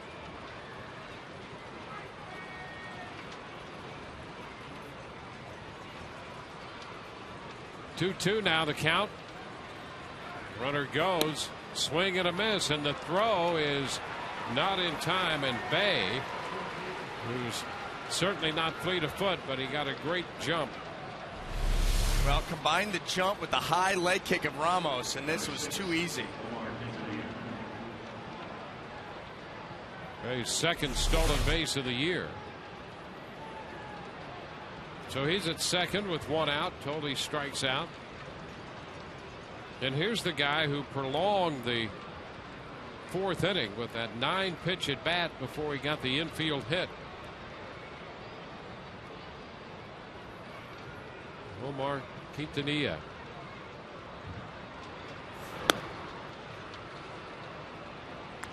One ball, no strikes.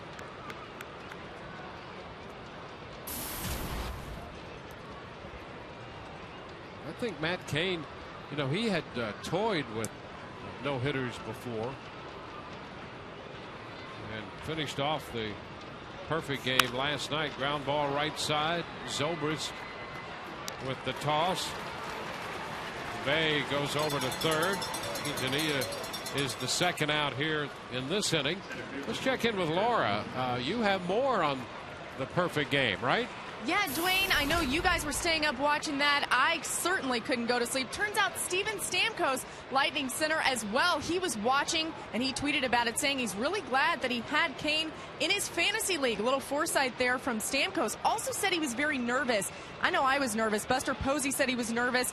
I can't imagine the type of adrenaline, as you guys talked about, that would be going into that game. Now, remember, follow us on Twitter. It's @SunSportsRays. All right, Laura, thank you.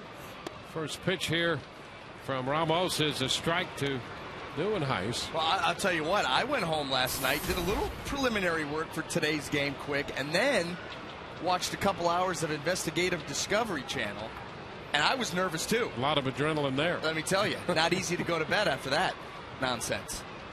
What's wrong with people? Little bouncing ball. That's fair. Back to first. Pena to Ramos. That retires the side. A scoreless inning here in the fifth. 8-4 New York.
In the home half of the fifth.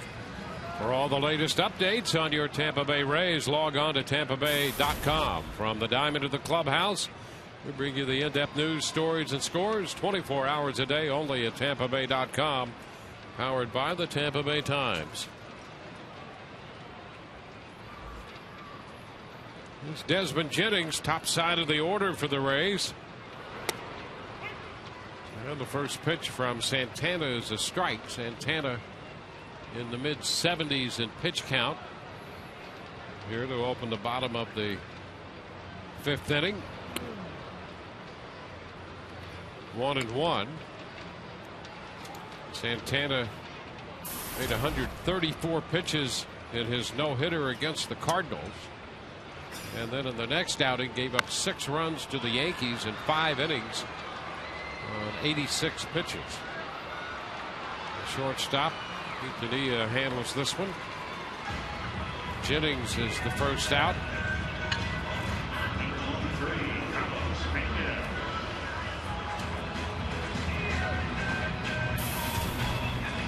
Carlos Pena.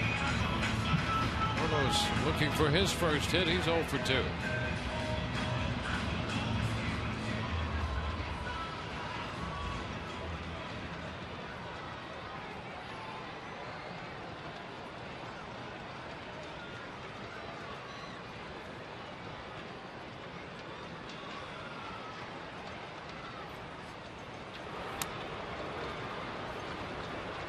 One ball, no strikes.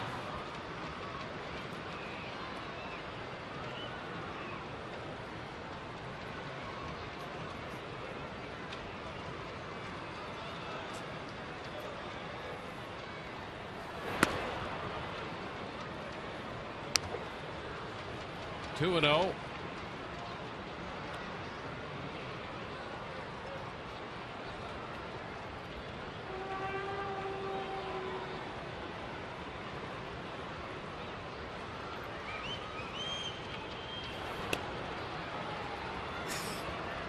Three balls, no strikes. Fastball down.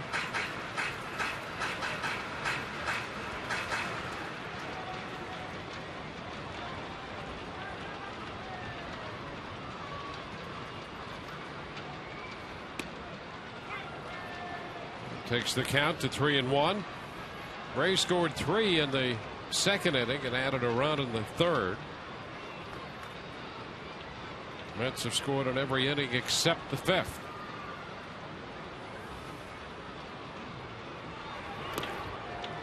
Pena draws the walk.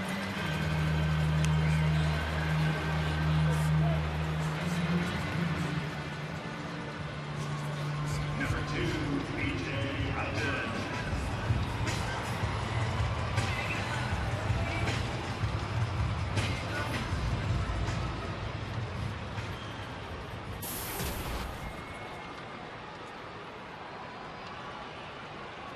Here's BJ Upton.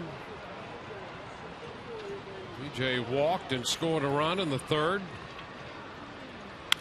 Hits it on the ground to third, right to Murphy. That's 1. First base, that's 2. 5-4-3 on the double play. We're through 5. 8-4 New York.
Left field with all the Park and Rec kids. Well, not all of them. There's 3,000 of them. There are a bunch here in this section. Palm Harbor in front of me.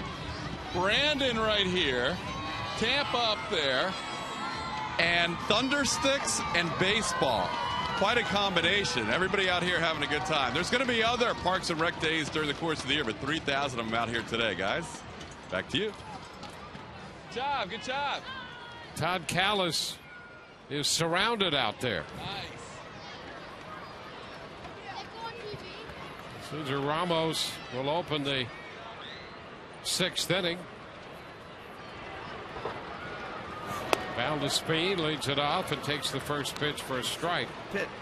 Jordani Valdespin. There's Todd. Yep. You see him. Got the blue. He's got a thunderstick on his chest. Right there.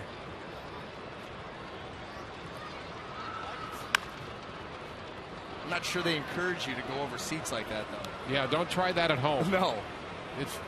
It should only be attempted by a trained professional such as Todd Callis. We've seen him do that before, not only in a ballpark. 2 at a time.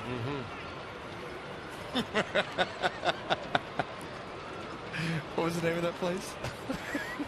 It's closed now. After that night, sure. The 0-2, a little tap foul up the right side by Valdespin. Photo op.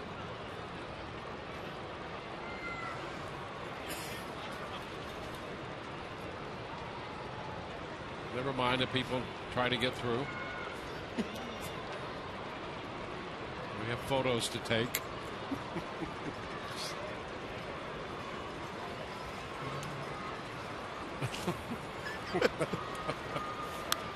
The pitch is foul back.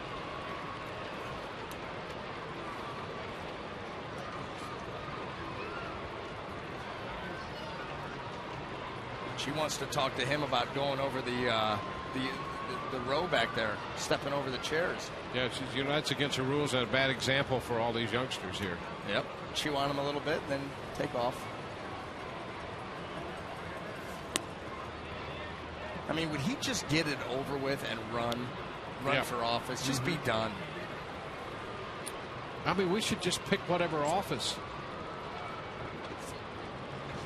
Oh man, there's some great possibilities. We'll have to get together and think about that. I can think of one good one. There's a little tap to first. Pena with a toss to Ramos, and Valdespin is retired. Here's the first out here in the 6th inning.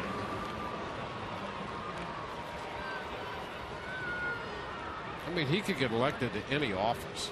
Oh, any office. Look at him. Yeah. It would be a landslide. It connects with everybody. Young, old. In between. Yep.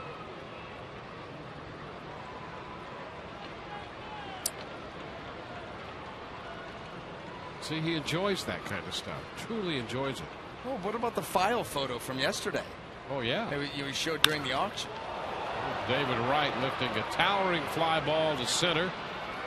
B.J. Upton makes the catch. So Wright flies out to Upton. The auction, by the way, very successful. A strong finish. Broadcast auction. Strong finish. And that supports a number of great causes. All of those summer social tickets on. Oh, that's a Capacity. strong close. I'll tell you what. You know what that means? You and I are in for a long one. It was fun last year. Yes, it was. We had a lot of fun meeting a lot of people. We could have run for office last year. Yeah, then they would have run us from the office. Well, yeah. Pitch is down to Lucas Duda. 1 ball, no strikes. Yeah, we want to be the 2 guys behind the curtain manipulating the candidate. Young Todd Cowles. There's a strike. 1-1. No? You want to be out front? I'd like to be, but going up against Todd's not going to be easy. You can't do it. Special runoff. Yeah, no, you can't do it. Yeah, and I wouldn't want to take the beating that I would take. No, we want to be the guys behind. Todd's the front candidate. We'll take care of all the backroom deals. Well, then I want to be the muscle. I want to be the guy out, Okay, good. Our roles are starting to become focused now.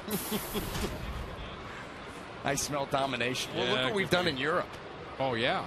I mean, come on. We've expanded this thing into Europe already. You don't think we could take on West Central Florida? There's a foul ball up the right side, 2-2. We could.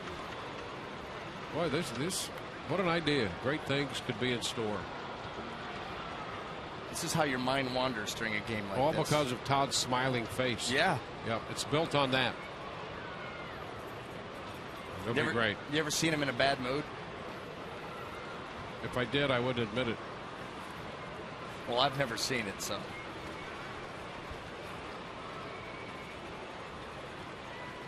Two and two. Swing and a miss. Duda is out on strikes. Can't admit it. Got to protect the candidate.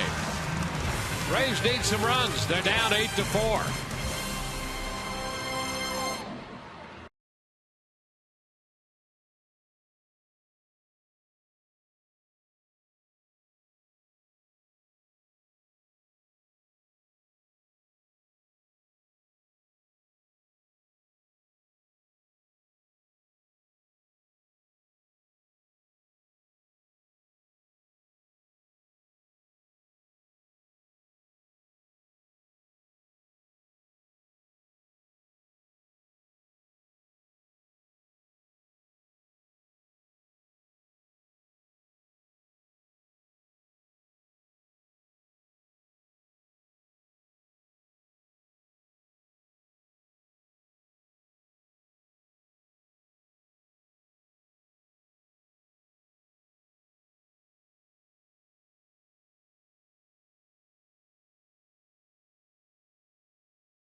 The action with exclusive on-field seating in the Papa John's bullpen box.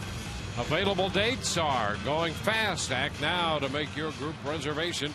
Behind the Rays bullpen, call 855-GROUP-TB or online at RaysBaseball.com.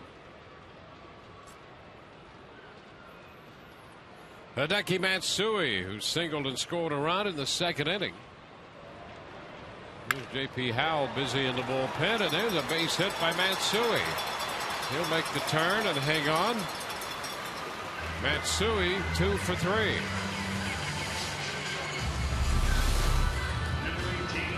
Now fastball up and away. Matsui, he can handle that ball that's up in the zone. He lets this one get deep into his swing and then lines it out there into left center field. A good start for the Rays here in the 6th, looking to climb back into this one. Ben Zobrist has walked and doubled. He drove in a run with a 2-base hit in the 3rd.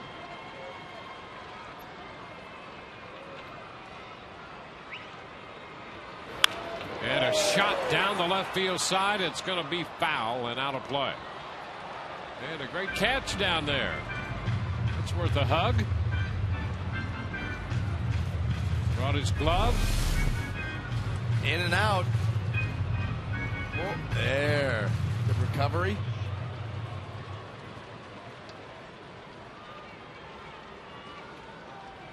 Look at that. Stay with it. Concentration. 1 ball, 1 strike.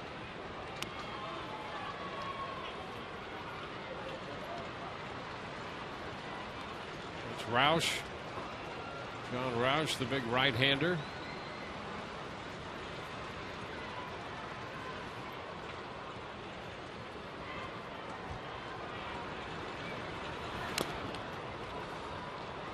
Zobrist behind in the count, 1-2.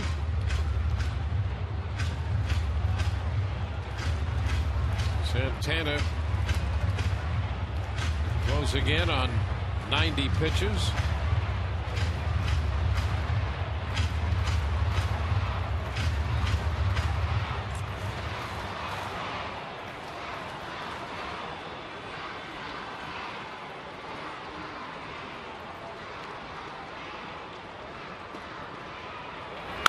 And a liner into left. That's going to be a fair ball. Matsui's headed to 3rd. Zobrist into 2nd. He arrives standing with a double. So the Rays here put 2 men in scoring position with nobody out to start the inning. Well, great opportunity here for the Rays. Zobrist with 2 strikes. And the count stays back on that changeup. See the grip? Gonna just stay back there, reach out there. Very handsy on that swing. Just flips that ball down a left field line.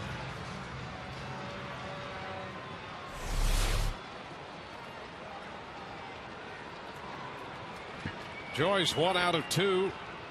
Doubled home 2 runs in the 2nd inning. The ball gets away, but not far enough. Coley keeping the ball within his reach. 1 ball, no strikes.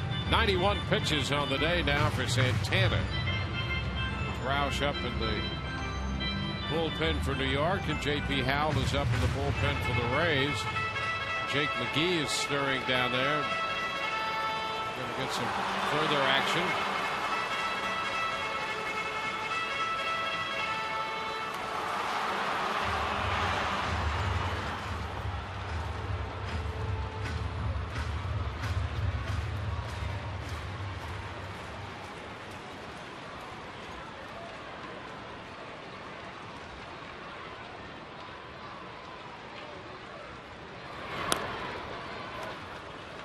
Two and 0.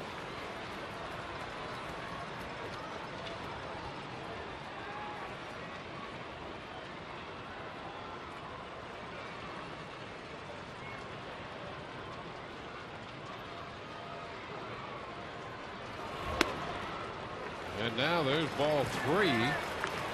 Santana falling behind Joyce.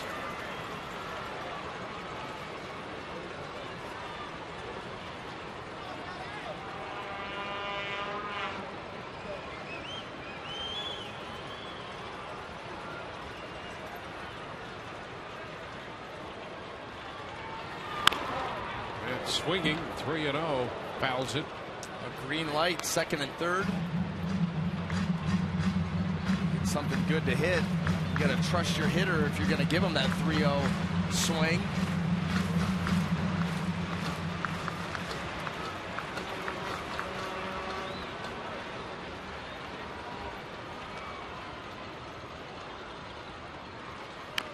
And a foul ball off Matt's foot. And we go to 3-2.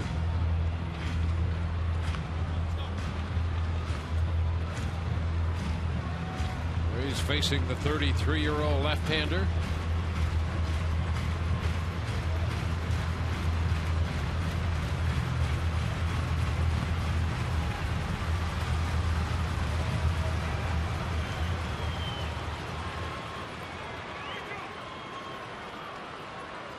Matsui at third, Zobrist at second. And ball 4, that's going to load the bases. Single double walk, the bases are loaded. Larry Collins marches out of the dugout to the mound. With the bases loaded and nobody out, he's going to go to the bullpen. So that's going to be it for Santana. Pitches 5 innings plus, call to the bullpen. Brought to you by Metro PCS, wireless for all.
By your local Southern Ford dealers.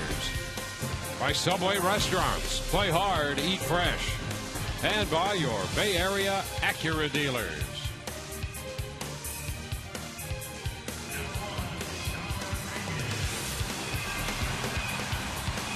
Rays wrapping up this series against the New York Mets. Johan Santana pitches 5 innings plus 3 hitters in the 6th. 96 pitches, which 51 were strikes. And he leaves with them loaded in favor of the tall right-hander John Roush. Sean Rodriguez in the batter's box. And Roush throws him a strike to start him. Slider that broke over the plate. Well, 30th appearance by Roush. He's got 6 holds, an ERA of 4.81, 24 1/3 innings. Tough spot here, bases juiced and nobody out. And a cut and a miss. Fastball up out of the strike zone. Well, we've seen Sean Rodriguez chase that a couple of times today. Same reaction. You know, he struck out on a fastball up against Santana, his first at bat. Well, now if you're Roush, you can go right back down to that slider down and away, really try to make it a nasty one, or you can go back with that fastball up, see if you can get another chase. Up and in. 1 ball, 2 strikes. Now that's where you're going to see how high a hitter is willing to go. That was a non-competitive pitch. way out of the zone already, but now you suspect he'd come right back down with that slider down and away. And he tried it, and it's fouled away as Rodriguez hangs in there. That's where it becomes about execution. You know, it's not just picking the right pitch, but it's the execution of it. He had the right pitch, had him set up for it, but that ball kind of spun out of his hand. It stayed up, and it allowed Rodriguez a nice pass at it, fouled it off to stay alive.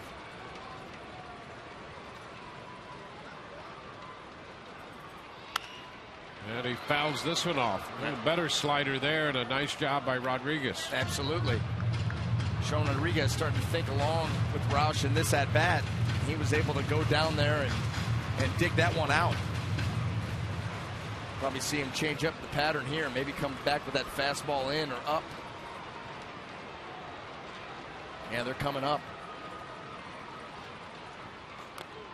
And a foul ball. Check swing foul.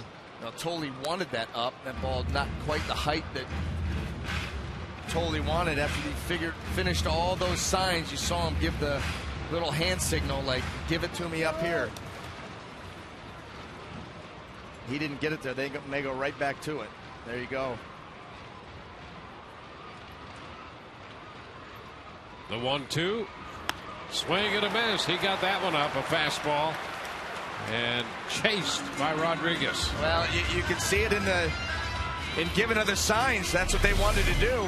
And they go right back. This was perfectly placed because it was up above the zone, right at the top of the zone, but above the swing of Rodriguez, right where they wanted it. Now Jose Lobaton will pinch hit for Molina.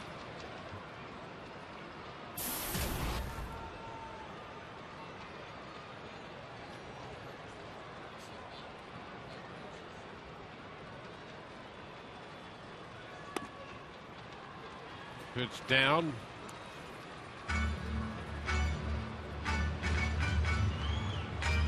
Bottom of the 6th.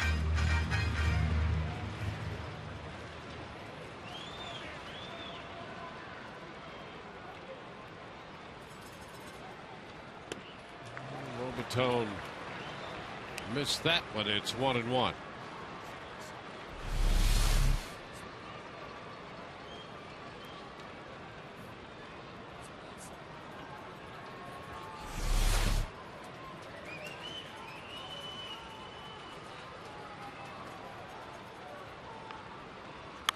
And it's fouled the other way. It's a 1-2 count. So Lobaton hitting for Molina.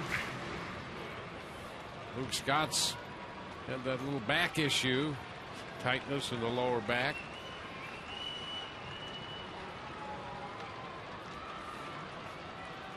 Now the 1-2.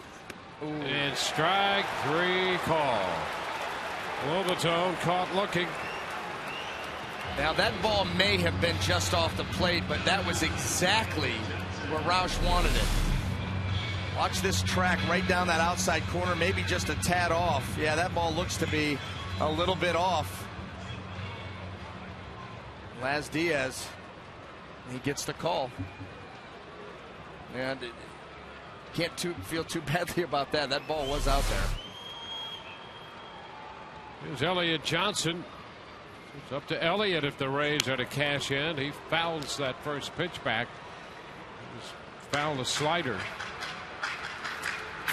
He's singled in a run on a fastball in the 2nd. And you noticed that pitch, and we saw that it was off the plate. Maybe not by much, but it was off the plate. But Laz Diaz was set up on the first base side of home plate, so he's looking out there at it. Perspective's not as good. And now strike 2 to Elliott. You're almost forced to guess a little bit because you're at such an odd angle being inside on those lefties. Well, that's another reason why that down and away pitch is a good pitch for pitchers. That's right. That's right, especially with where he's lined up. He's looking all the way back across the plate. He's bound to miss a couple. Ground ball down to third, scooped by Wright. Throw to first, and the Rays load the bases with nobody out, get nothing. They leave him loaded. On to the 7th, 8-4 New York.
Honda game summary. A couple of home runs by the New York Mets leadoff hitter, their center fielder Kirk Neuenhuis.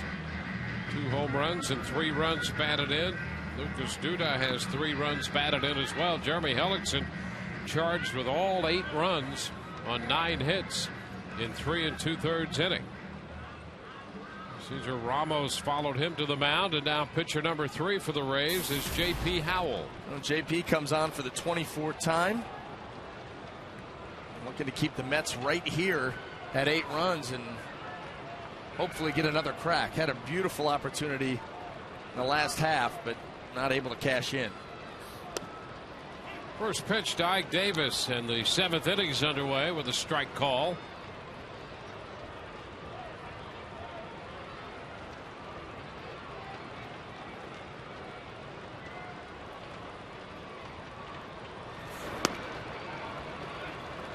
It's 1-1. Mets scored 4 times in the 4th, breaking a 4-4 tie.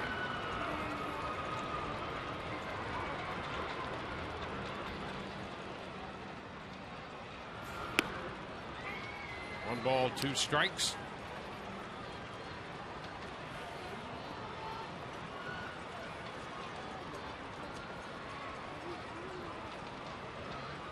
JP worked the 3rd of an inning in the game Tuesday and worked 1 inning last night.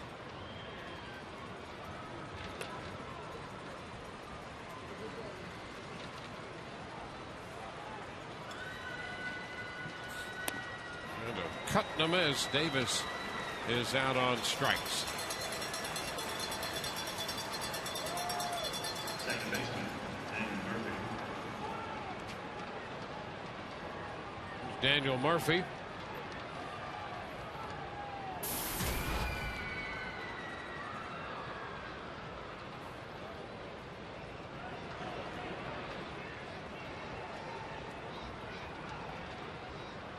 Murphy 0 for 3.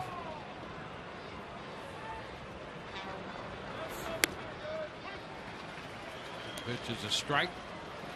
Yankees lead the AL East by a game over Baltimore, 2 up on the Rays.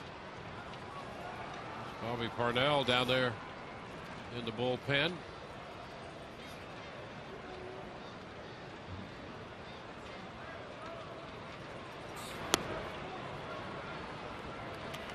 One and one. Take a look at the standings. They're currently configured. Boston and Toronto each a game under 500, 6.5 back. The Rays starting today 35 and 27. Ground ball, backhanded stop by Zobrist, and he floats the throw to first in time to get Murphy. Threw across his body and against his momentum. 2 up, 2 down. Summer's heating up, and the Rays have a 6-pack ticket offered just for you. The Rays Summer Select 6-pack enables you to select the seats you want for the games you want to attend in June, July, and August, and starts at just $48. Visit RaysBaseball.com or call 888-FAN-RAYS today. Here's Jason Bay. Bay homered back in the 2nd inning. He walked and stole a base in the 5th. In between, hit a fly ball to center.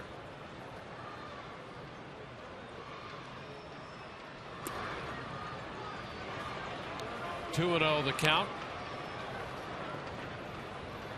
Baltimore home tonight against Pittsburgh.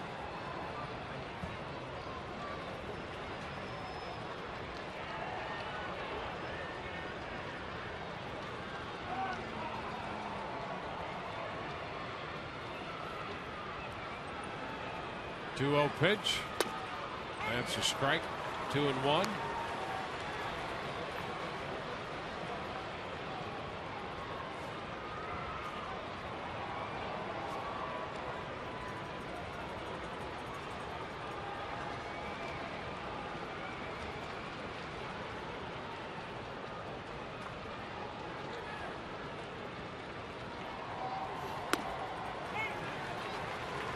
Two balls, 2 strikes. Well, quick turnaround for J.P. Howell. The curveball, a little bit more bite to it than it did in his outing last night.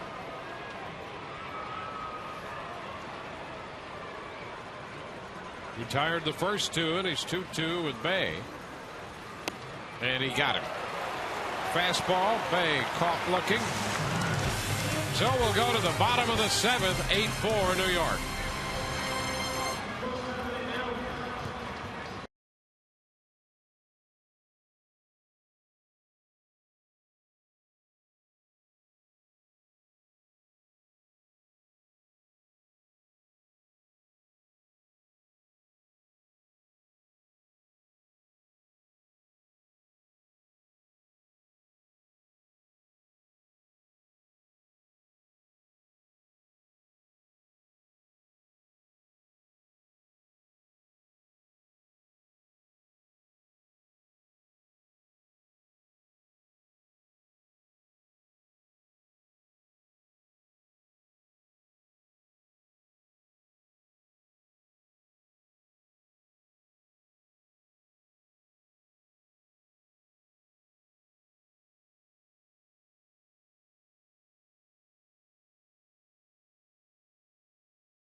Lead the Rays 8-4. Coming up on tomorrow's Rays Live, the pregame show presented by Gulf Coast Honda, will be a feature on the Rays Wives Fashion Show. You don't want to miss that. The Citrus Series matchup. Big Miami Marlins coming into town, and I will be breaking down something. Has not been decided upon, but I will bring it tomorrow, I promise you. I may even talk about a baseball subject. Hey, Bobby Parnell, hard-throwing right-hander, now the new pitcher for the New York Mets. Here's a guy who frequently hits 100 miles per hour. And much improved command. You see just the 8 walks and 26 2/3. That's a big deal for Parnell. Desmond Jennings takes the first pitch, and that's in there for a strike. Peralta now throwing in the Rays bullpen. Pitch a little close to Jennings. It's 1-1. Jim Burdick up in the bullpen now for New York.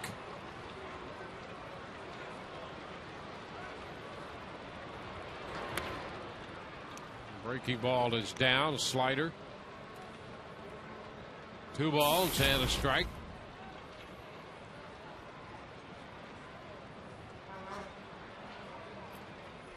The 27-year-old right-hander here follows Santana and Roush. There's a strike, and Roush came in with the bases loaded. Got 2 strikeouts and a ground ball, and the Rays left them loaded.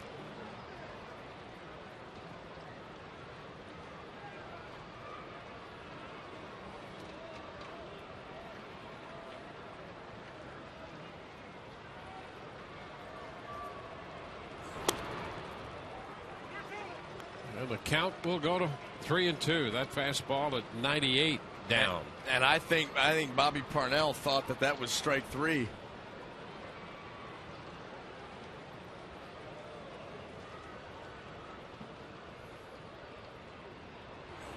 And a swing and a miss. Jennings out on strikes, missing the fastball away.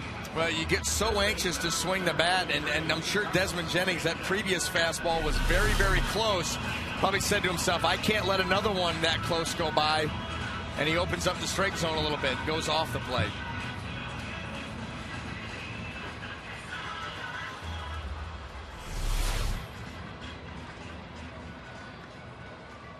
Desmond 0 for 2. He struck out on a Santana changeup his first time up and had to widen the strike zone on that fastball at 96. Struck out here in the 7th. Now Carlos Pena.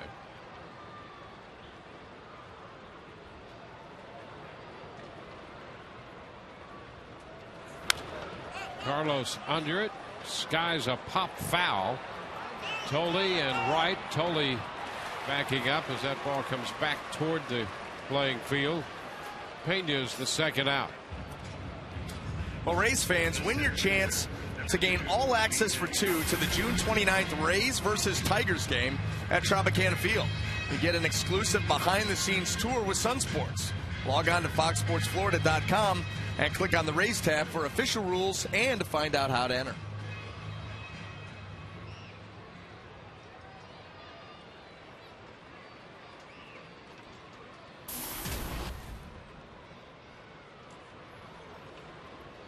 B.J. Upton.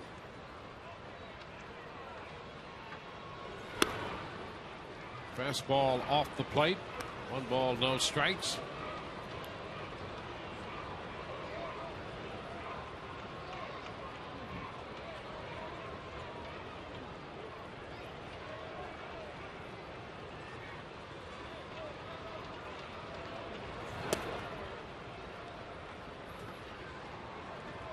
Two and 0.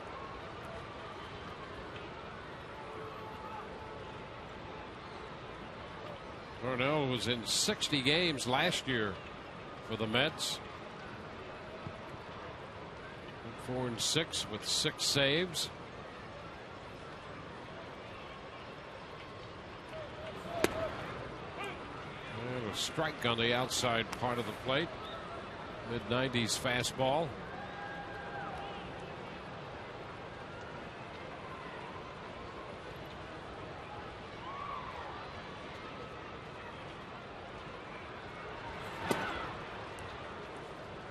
Now 3-1.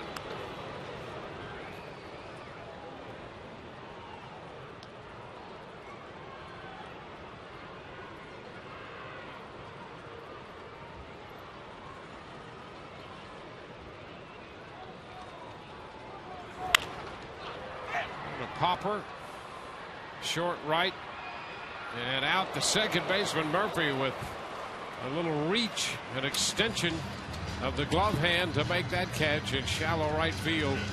The Rays are up and down 1-2-3. We head into the 8th. Now 8-4.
As we go to the 8th now. For all the latest updates on your Tampa Bay Rays, log on to TampaBay.com.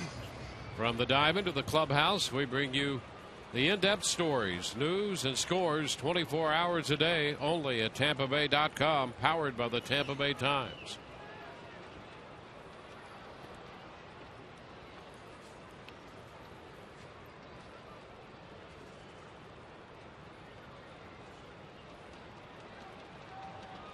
I've never seen a leaping Ray, but he was attempting.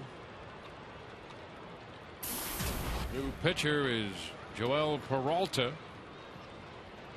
Josh Tolle leads it off against Peralta. And the first pitch way upstairs. 1 ball, no strikes.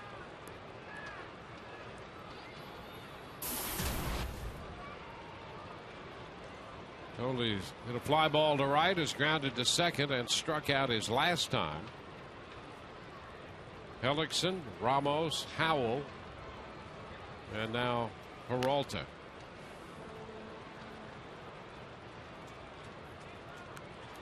One and one. When the Mets started this series, came out very aggressive, and they've stayed that way in all 3 games.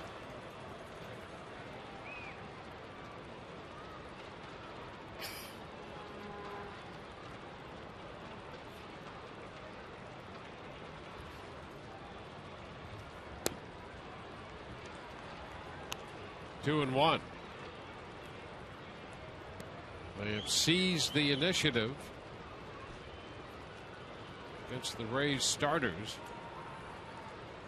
Alex Cobb was charged with 6 runs, 5 earned, and 6 2/3 in the first game. Pitched better than that line would indicate. David Price, 7 runs on 9 hits and 5 innings last night. Jeremy Hellickson, 8 runs, 9 hits, and 3 2/3 of this game. 2-2 the count to Tolle.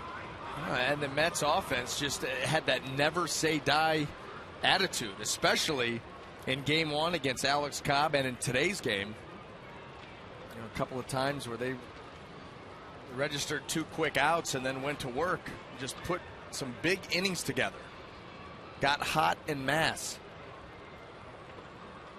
Well, the Rays starting pitching, which has been so good all year in this series, has an earned run average of 11.74. This one drilled into right center field. A couple of hops and to the wall. Tolle's going to go to second and stop there with a double. His 5th 2-base hit of the year. And that opens the 8th, giving the Mets 10 hits. They had 14 last night and 14 here on Tuesday. Well, this off speed stayed right at the belt, right over the middle of the plate, and Tolle just deposits it out in right center. I mean, just another mistake by a Rays pitcher that the Mets have not missed. They just have not allowed too many to get by. There's Omar Quintana.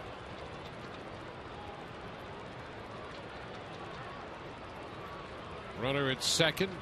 Nobody out. Quintanilla takes the pitch high.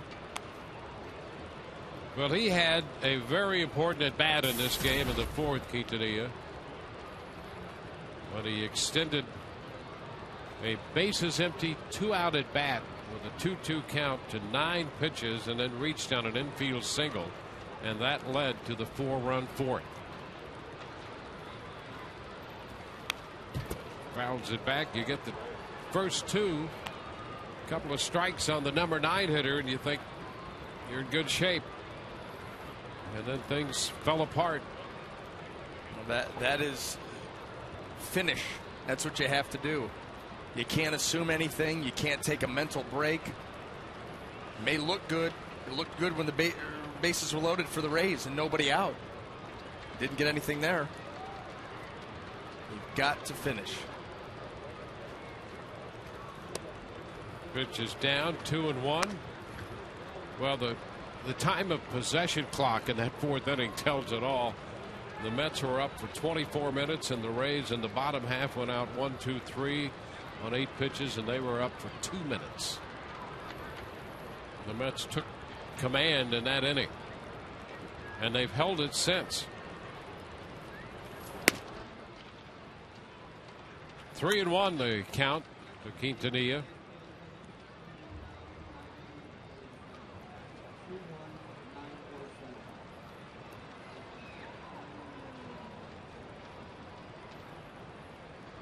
Runner at second, nobody out.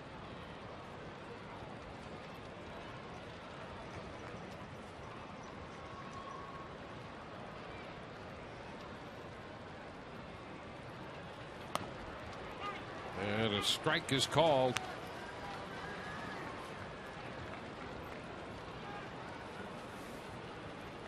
Well, the Rays in interleague play started the day 4-4.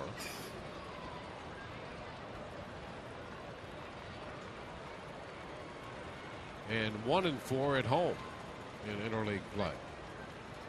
They swept the Marlins in Miami.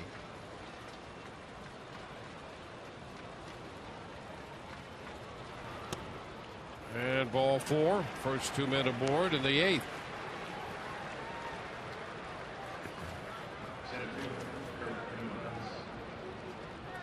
Coming up on Rays Live, the postgame presented by Checkers, Todd and Orestes will be anchoring the coverage from their perch in center field. Joe Madden's press conference. You listen to what Joe had to say about the game. Laura McKeeman will be gathering interviews from down in the clubhouse. Dwayne Stats and I will try to make sense of this one from up in the booth. So far, it's been more of the same unless the Rays can come up with a big finish.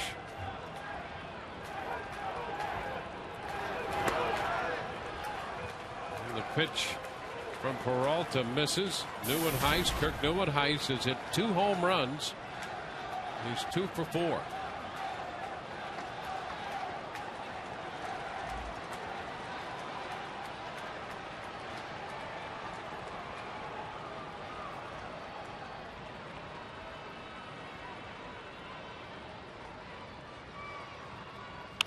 Ground ball, second base.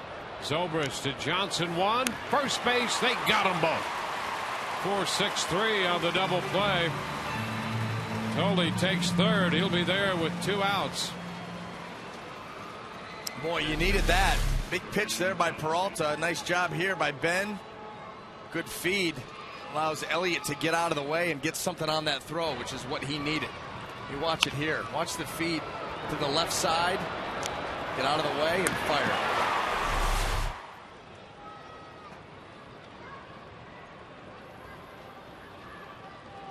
Now Valdespin. He has singled and has been hit by a pitch, scoring 2 runs.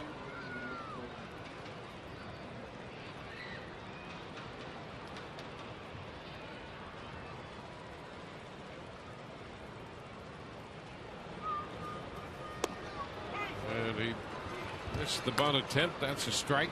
Now, he's tried that just about every at-bat today's game.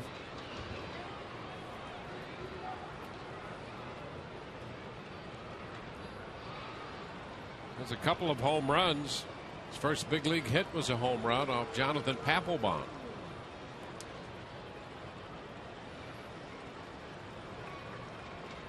It was a pinch hit home run.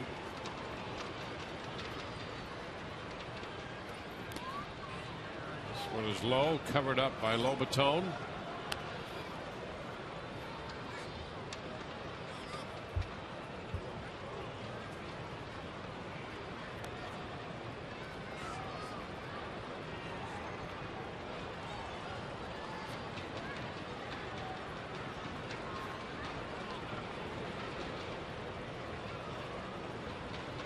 Tolley at third.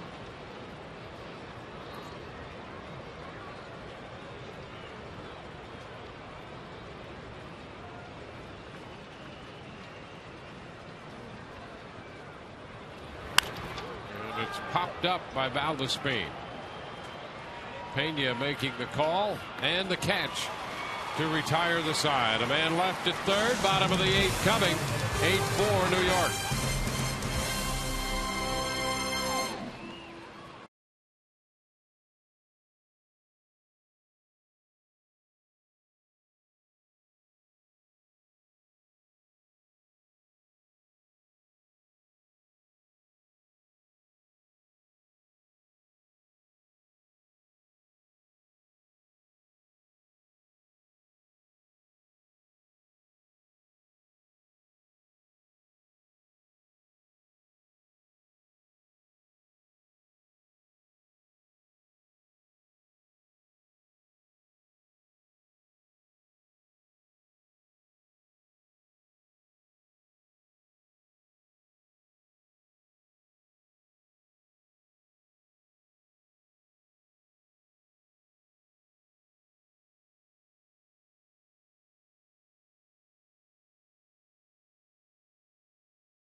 Rays and the New York Mets headed into the bottom of the 8th. The Rays have 2 shots left.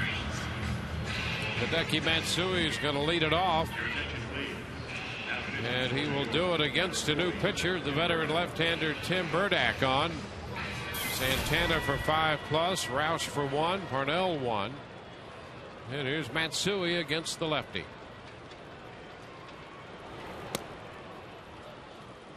Which is down and away. 1 ball, no strikes. Zobrist next, and then Joyce. Fernando Rodney roosting in the Rays bullpen. There's a strike. Rodney hasn't pitched since Sunday. And Miguel Batista up in the bullpen for New York.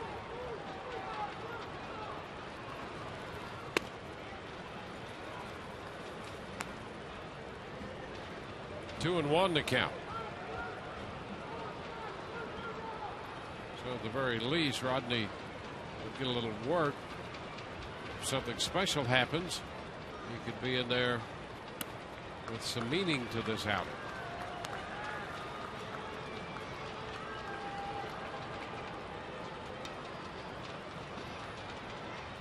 Rays have 4 runs, 6 hits. They got 3 runs in the second, another run in the third. And nothing since then on a couple of hits. Ground ball to first. The pitcher Burdack will cover, and Matsui is out. 1 away here. Let's check in with Todd again. Todd? Time for our text poll question of the day. It involves the National League East. Of course, the Rays playing the Marlins over the weekend after their series with the Mets. Then they go into D.C. and into Philadelphia. So we'll ask you, which NL East team do you think is most likely to make it to the World Series? TB1, the Washington Nationals. They've really turned it on lately. And the Rays expect to see Strasburg either Tuesday or Wednesday of that series up in D.C. Atlanta, TB2. The Mets, they look pretty good this series, TB3. The Marlins, TB4. The Phillies, TB5. Text your votes to 789-789. We'll have the results, guys, in our Rays Live postgame show presented by Checkers. Yeah, the Rays finishing off their series with the Mets here. The Marlins come in, and then the Rays on the road to Washington and Philadelphia. So the Rays will be fully immersed into the National League East here in their interleague play. 1 strike to count to Ben Zobrist, who's been on base all 3 times. Ben had that banged up hand coming out of the Miami series. Then he was under the weather yesterday. But back in the lineup in this game with a walk and 2 doubles. 1 and 1 to count.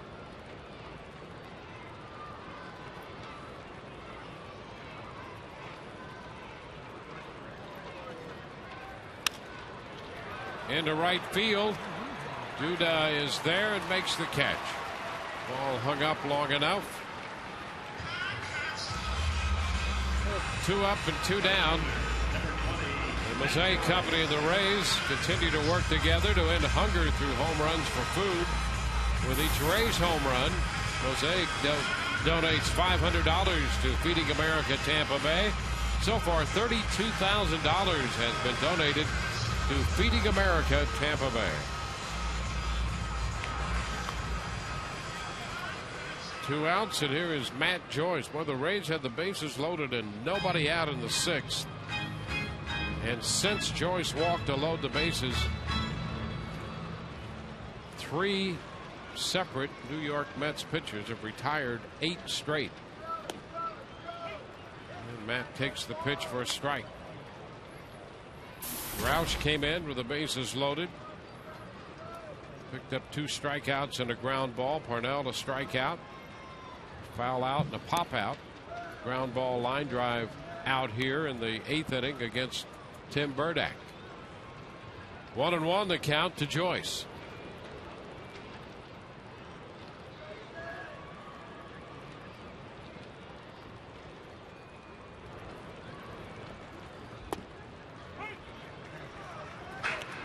One ball, 2 strikes. Rays simply did not play well Tuesday. They were dominated last night by R.A. Dickey's knuckleball. Quite a performance that was by Dickey.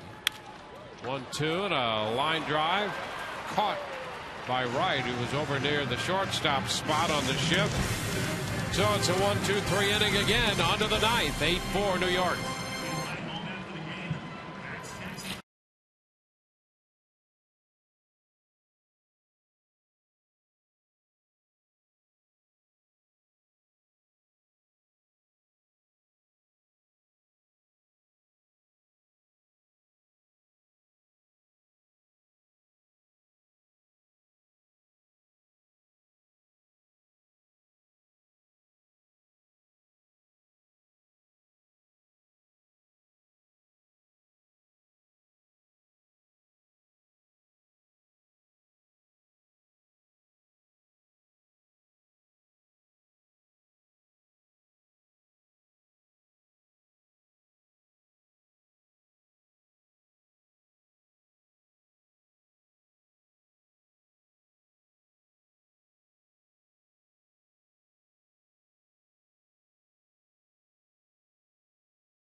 The 2012 GMC Sierra. It's our best Sierra ever. By Checkers, feast on. By 5-Hour Energy. 5-Hour Energy fixes tired fast. And by Chevrolet and their award-winning cars, trucks, and crossovers.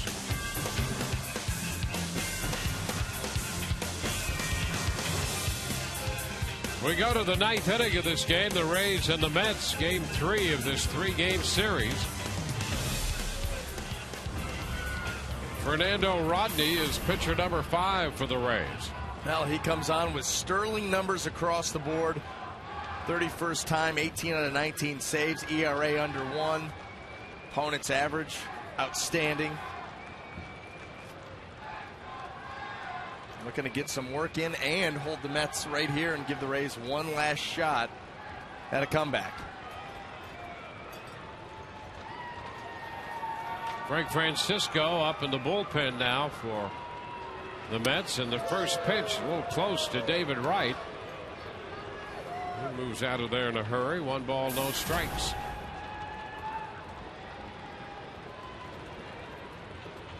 Wright with a single, double, and a walk, hit a fly ball to center in the 6th inning.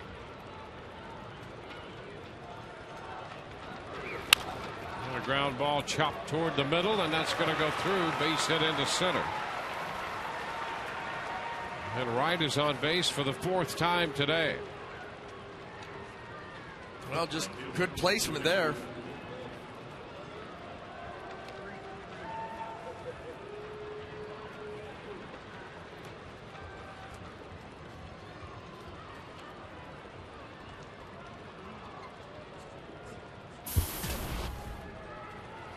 Lucas Duda is the hitter.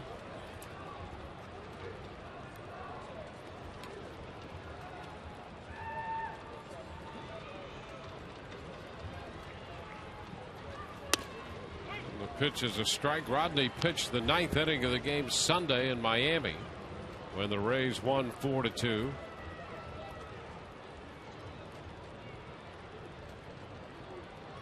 Picking up his 18th save, saving that game for Shields. 0-2.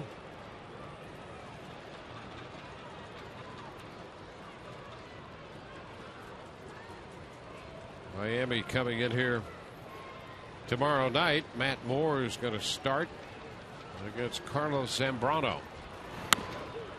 Upstairs, 1 ball, 2 strikes. Friday night, Saturday night, Sunday afternoon.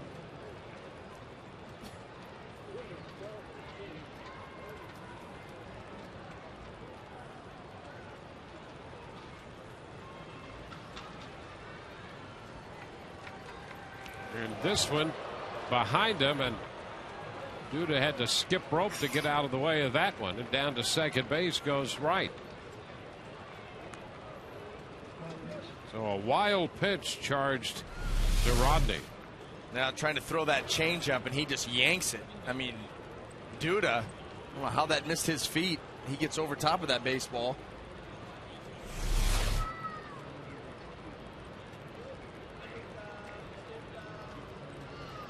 So Rodney, who's had such great command of that pitch all year. Not only has he had great stuff, good velocity and that great changeup, but command of both those pitches. That one out around the feet of Duda. 3 balls, 2 strikes.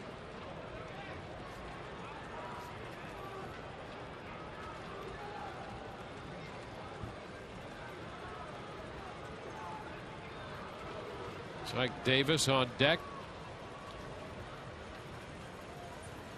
And a swing and a miss. The changeup gets Duda. So he's out on strikes. And on the Valero scoreboard, Cincinnati completed a sweep of Cleveland 12-5. Detroit leads Chicago 3-2 at Wrigley. And Oakland has a 4-0 lead over the Colorado Rockies. That game's in the bottom of the 3rd.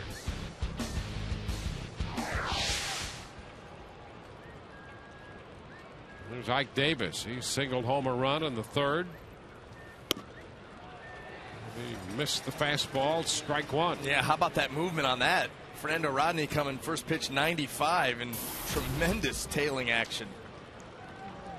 Down and away from Davis.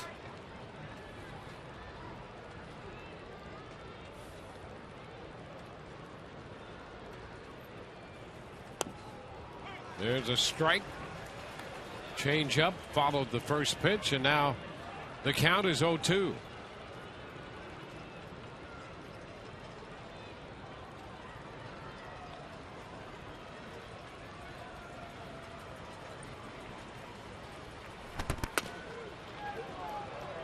One ball, 2 strikes.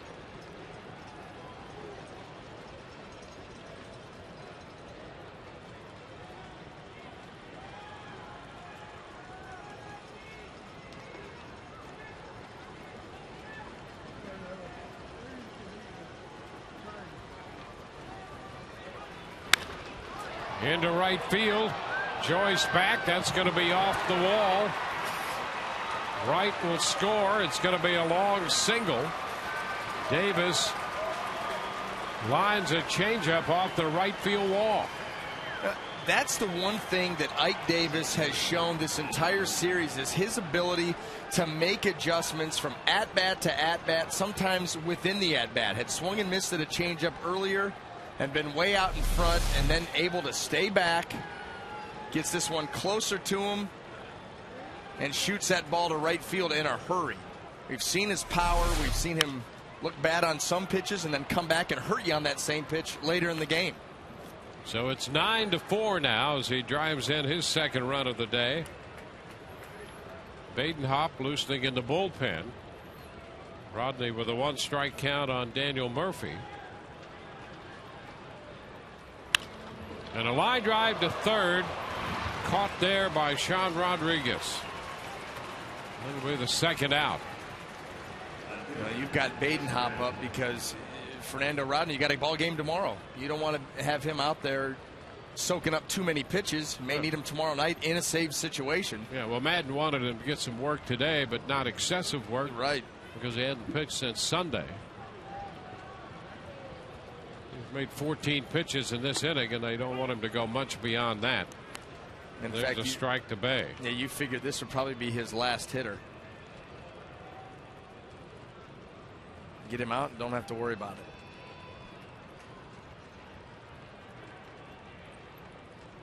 it.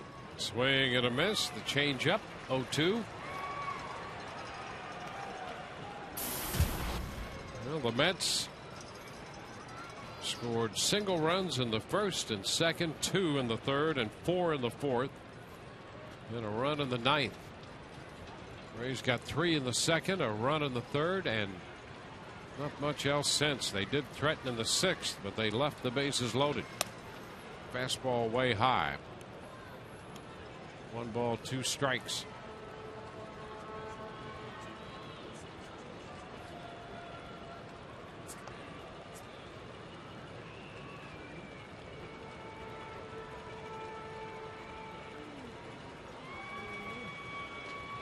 One, two. He throws it by him at 96. A fastball to retire the side.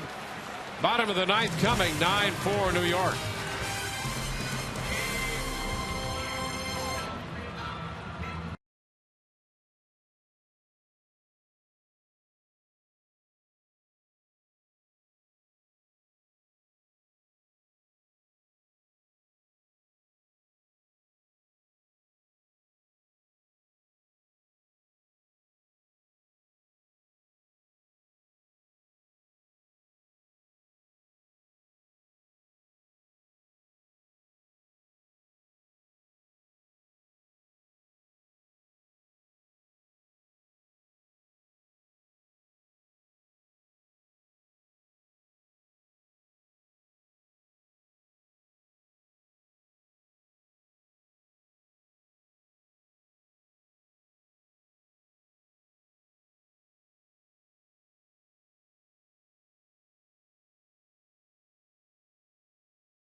Of the 9th inning.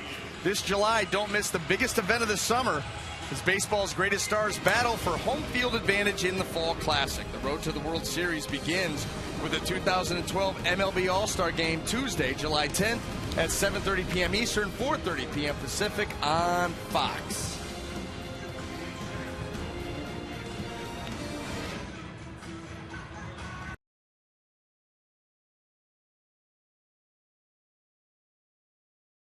For the New York Mets, Andres Torres is also in the game in center field.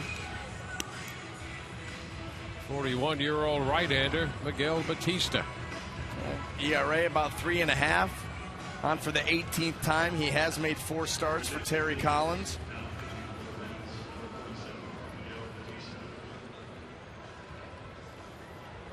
Ruben Heiss moves over to play right field, replacing Duda out there.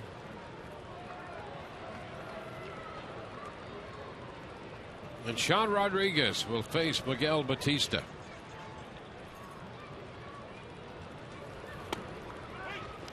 First pitch in there for a strike. A late cut on that one.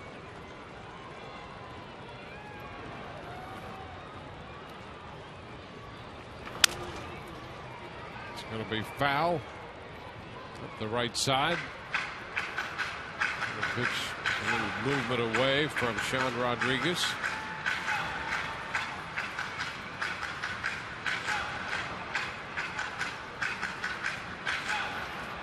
Jose Lobaton will be next, and then Elliott Johnson is due up.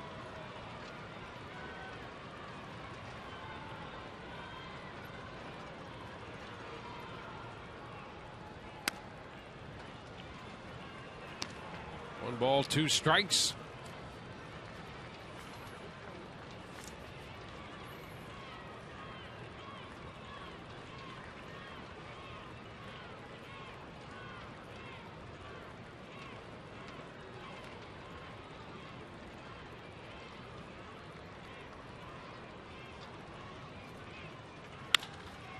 Down to third, and a backhand swipe pickup by Wright, and the throw to first, and plenty of time.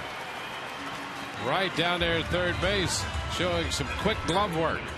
Now that is a tremendous play by David Wright. In between hop to the backhand side. And that's your only shot, is just try to read it and swipe. Look at him try to get his body in the best position possible. Boy, comes up a long way, gloves it cleanly, and then makes a nice throw. We talked about him earlier in the series because he, as you saw there, a couple of gold gloves, and the word is he's played a better third base this year than ever before. No, I'm convinced after that play. That was not an easy play. 1 ball, no strikes.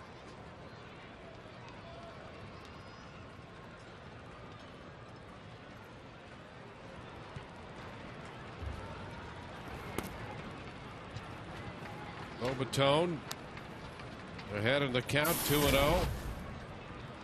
He was called out on strikes in the 6th inning on a pitch that appeared to be off the plate.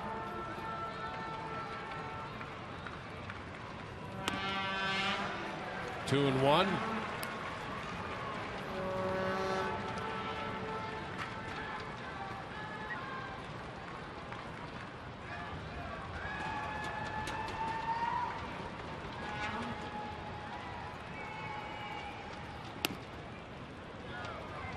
Now 3 balls and a strike.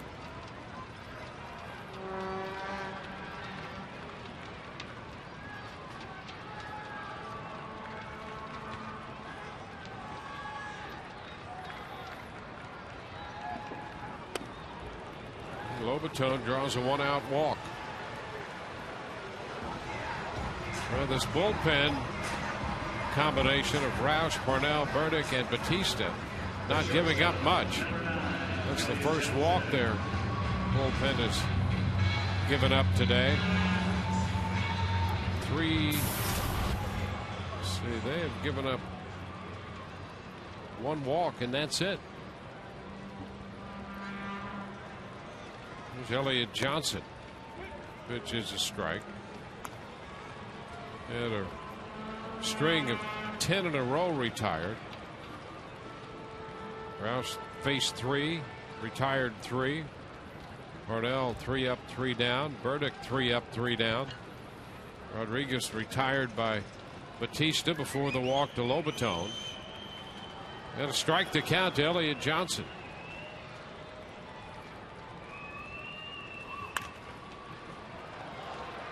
0-2.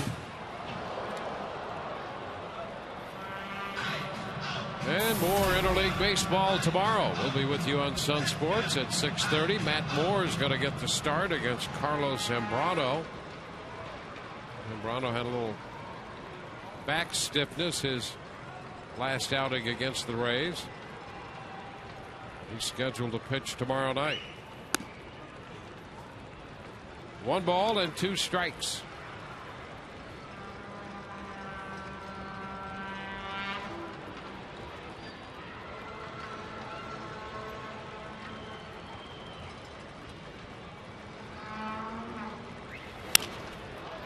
Johnson lifts it into short center. That's going to drop.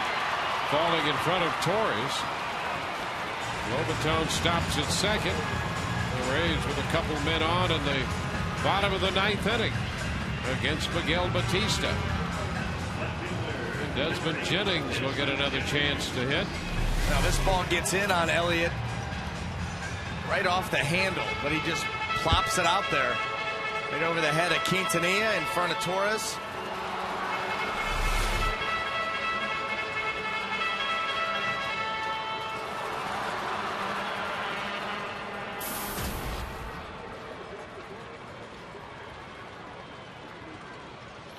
Desmond 0 for 4 today. And that's a strike on the outside part of the plate, says Laz Diaz. And only Laz Diaz. And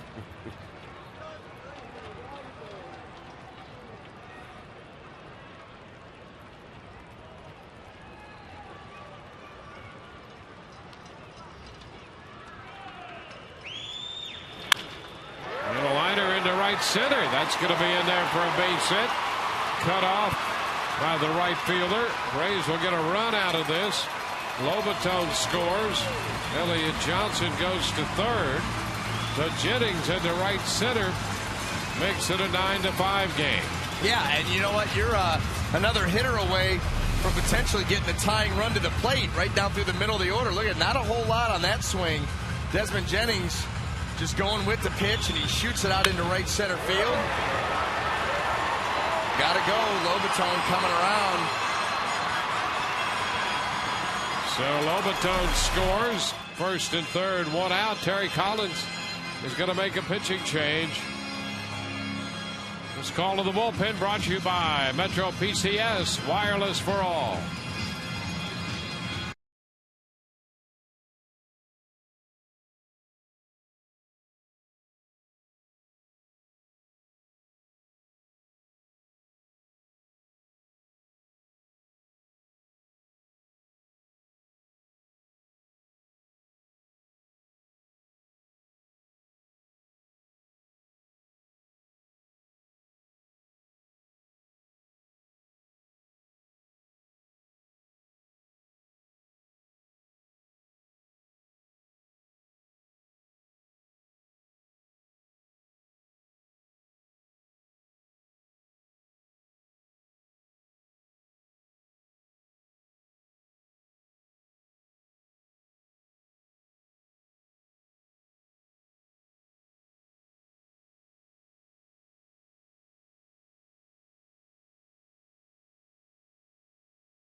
The Rays have two men on.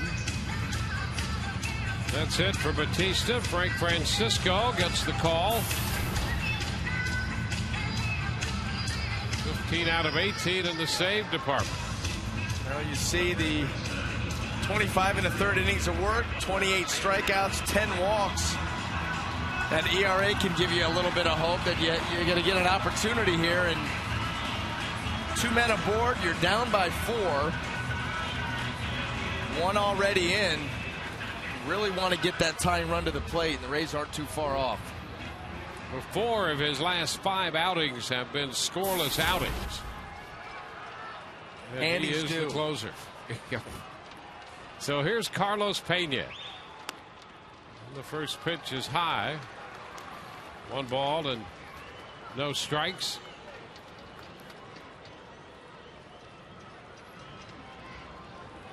Elliott Johnson at third, Desmond Jennings at first.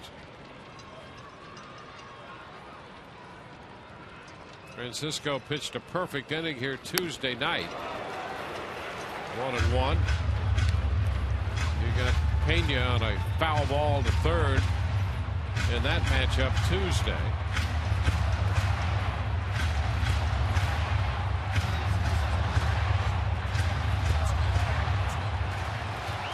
One ball, 1 strike.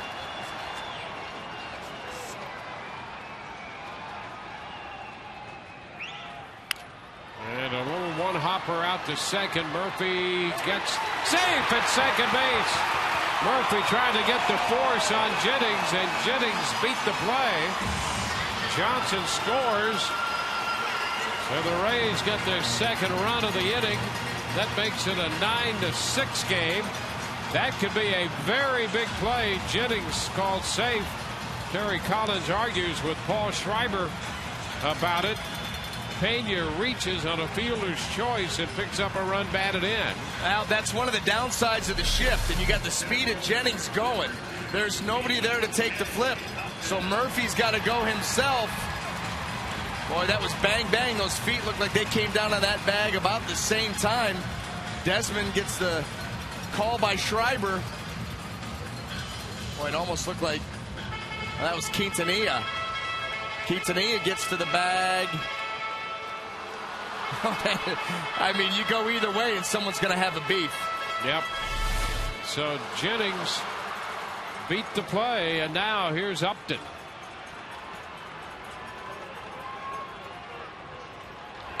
He takes a cut and misses. So it's now a 3-run game, and the Rays have the potential tying run at the plate with just 1 out. Boy, a home run or a gapper here. You got an opportunity. 0-1 the count.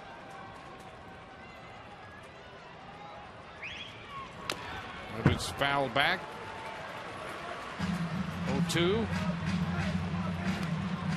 And so far, Francisco staying away from that fastball. The first 2 pitches comes with the split. Wasn't doing a whole lot of splitting, more like a changeup action to 85 and 88. That fastball in the mid-90s.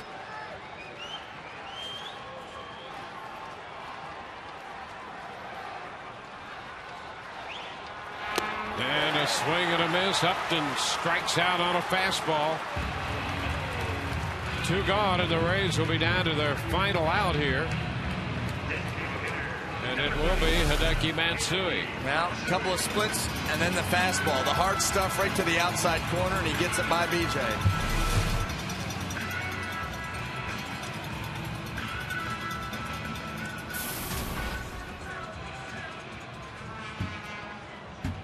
Matsui is 3 out of 9 lifetime against Francisco.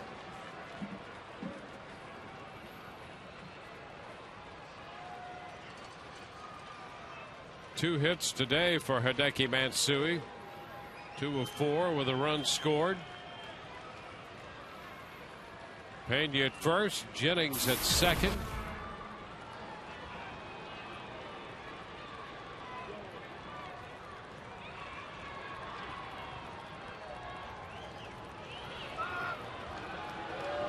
Francisco, the 6th pitcher of the night or the afternoon for the New York Mets.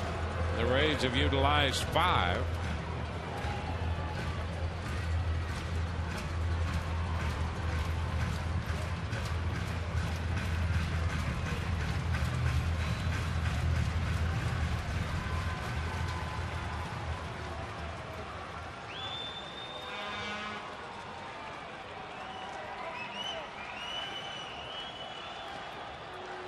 Matsui stepping back after Tolle and Francisco had conferred.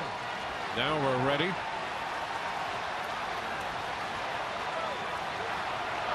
And the pitch is in there, a strike.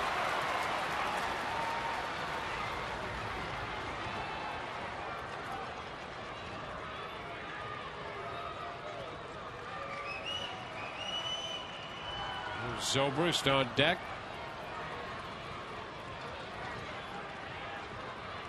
He's hoping to get a chance to hit in this game. The 0-1 to Matsui is low. 1 ball, 1 strike. Francisco staying with the split here on the first couple pitches.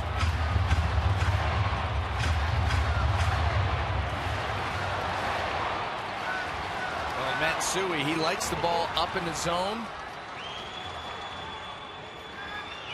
Wants to see that ball. Unless it's close to him, it can be down, but anything away or middle of the plate, see it up. And he takes ball 2. It's 2-1, another split.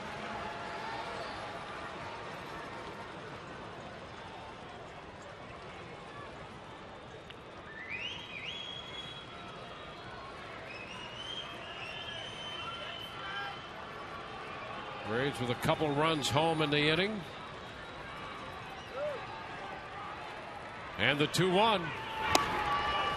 That's ball 3. Threw him a fastball. Right down the middle for ball 3.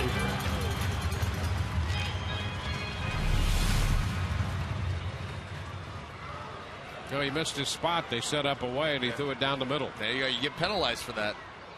As Diaz must have thought that ball was down. The only call he could have made. A 3-1 count. And ball 4 down and in. So Matsui walks. The bases are loaded. And Ben Zobrist will get a chance to bat in this game. Rays will get a runner at first. Matsui walks and Rhymes will run for him. So the Rays put some added speed. Rhymes would carry the potential tying run. And Ben Zobrist will be the hitter. Dan Warthen, the pitching coach, heads to the mound to spend some time with Francisco. Well, this is a last-minute reminder here. Ben Zobrist coming from that left-handed hitting side in this situation. Bases loaded. This is the ball game. Well, and here's the other thing. Zobrist is 3 out of 8 lifetime against Francisco. 3 hits, 3 strikeouts. And Ben has been seeing the ball very, very well. We saw how he swung the bat in Miami. Missed the first couple games of this series and hasn't missed a beat. Comes right out with a couple of hits today and a walk. So we're all set. Bases loaded and the pitch is down. As Zobrist walked and scored in the second. He doubled home a run in the third. Doubled in the 6th inning. Hit a line drive to right his last time up in the 8th. And that was caught. That's the only time they've retired him. The 1-0 pitch. He fouls it back. A fastball. And it's 1-1. So the Rays with 2 runs home. Lobaton and Johnson have scored. Jennings at third. Pena at second. Rhymes at first.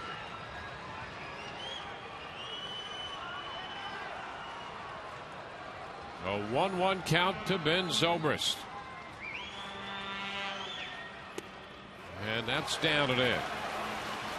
Splitter, 2 balls and a strike.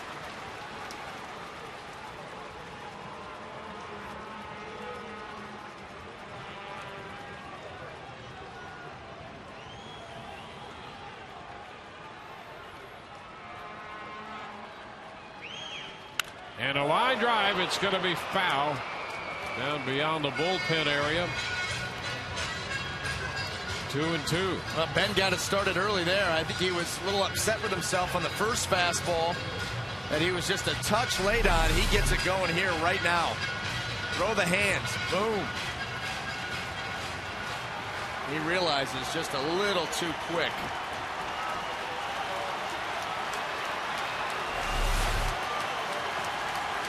Now the 2-2. Zobrist fouls a fastball back. Out of play it goes. Forcing another 2-2 pitch from the big right-hander.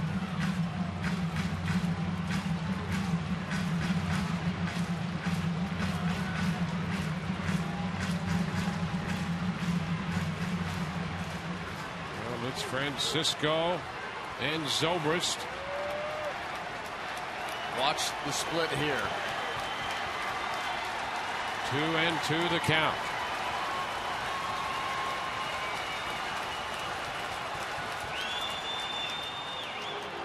Tony and Francisco want to talk it over. Yeah, this is where it gets a little dangerous here for the pitcher too, because usually, you throw the fastball, he lines it foul. You throw him another fastball, he fouls it off. You immediately have an instinct on what you want to throw. And all of a sudden you get up there, you're looking for the sign. The catcher's giving you everything and you can't decide. It's not always a good sign there. Have to be talked into a pitch. 2-2 now. And it's a take down and in. He threw him the split. And Ben started, checked in time. And the count is full. So Francisco took a shot. He had a little room to throw the split and did. Might as well do it again. You're at full count here. You come with the fastball. It's what Ben's going to be sitting on. 3 balls, 2 strikes. Here it is. And strike 3. The game is over. He came back with the split. And Zobrist thought the pitch was a ball. Well, Laz Diaz was calling it on the swing. I guess he did. And Zobrist, let's see, Zobrist is asking him about that, and Madden is out wanting to know why he didn't go to third. So let's figure Laz this out. Diaz pointed at the bat. He pointed at the bat and said it was a swing. And so this game ends 9-6, the final on the strikeout. We'll take a look from the side on the 3-2 split thrown by Francisco. Boy, it looked like it was going to be close. I thought Ben held up. You see right there. Okay, that's close, but watch Laz Diaz point, and that's what the tell has been. He called it all day today, and he called it on the swing. Right here. And we'll take a look here. Right there. And that's him calling the swing. And the pitch, according to Fox Track, was a strike. That's also in that zone that he hasn't been calling all day either. And so this game is over. It's a 9-6 final. The Mets have swept the Rays here, this 3-game series. 3 home runs hit today for a total of $45,000 raised in this game for prostate cancer research. To make a donation, call 800-798-CURE or go online to pcf.org. So the New York Mets have beaten the Rays. Took 3 hours and 33 minutes to play this one. Santana the winner, 4-3. Pellickson the loser, 4-3. Save number 16 for Francisco before 21,947. For Brian Anderson and Todd Callis, Dwayne Stats, hope you've enjoyed the telecast, if not the outcome. Rays Live, the postgame, comes your way next, presented by Checkers. We will see you there.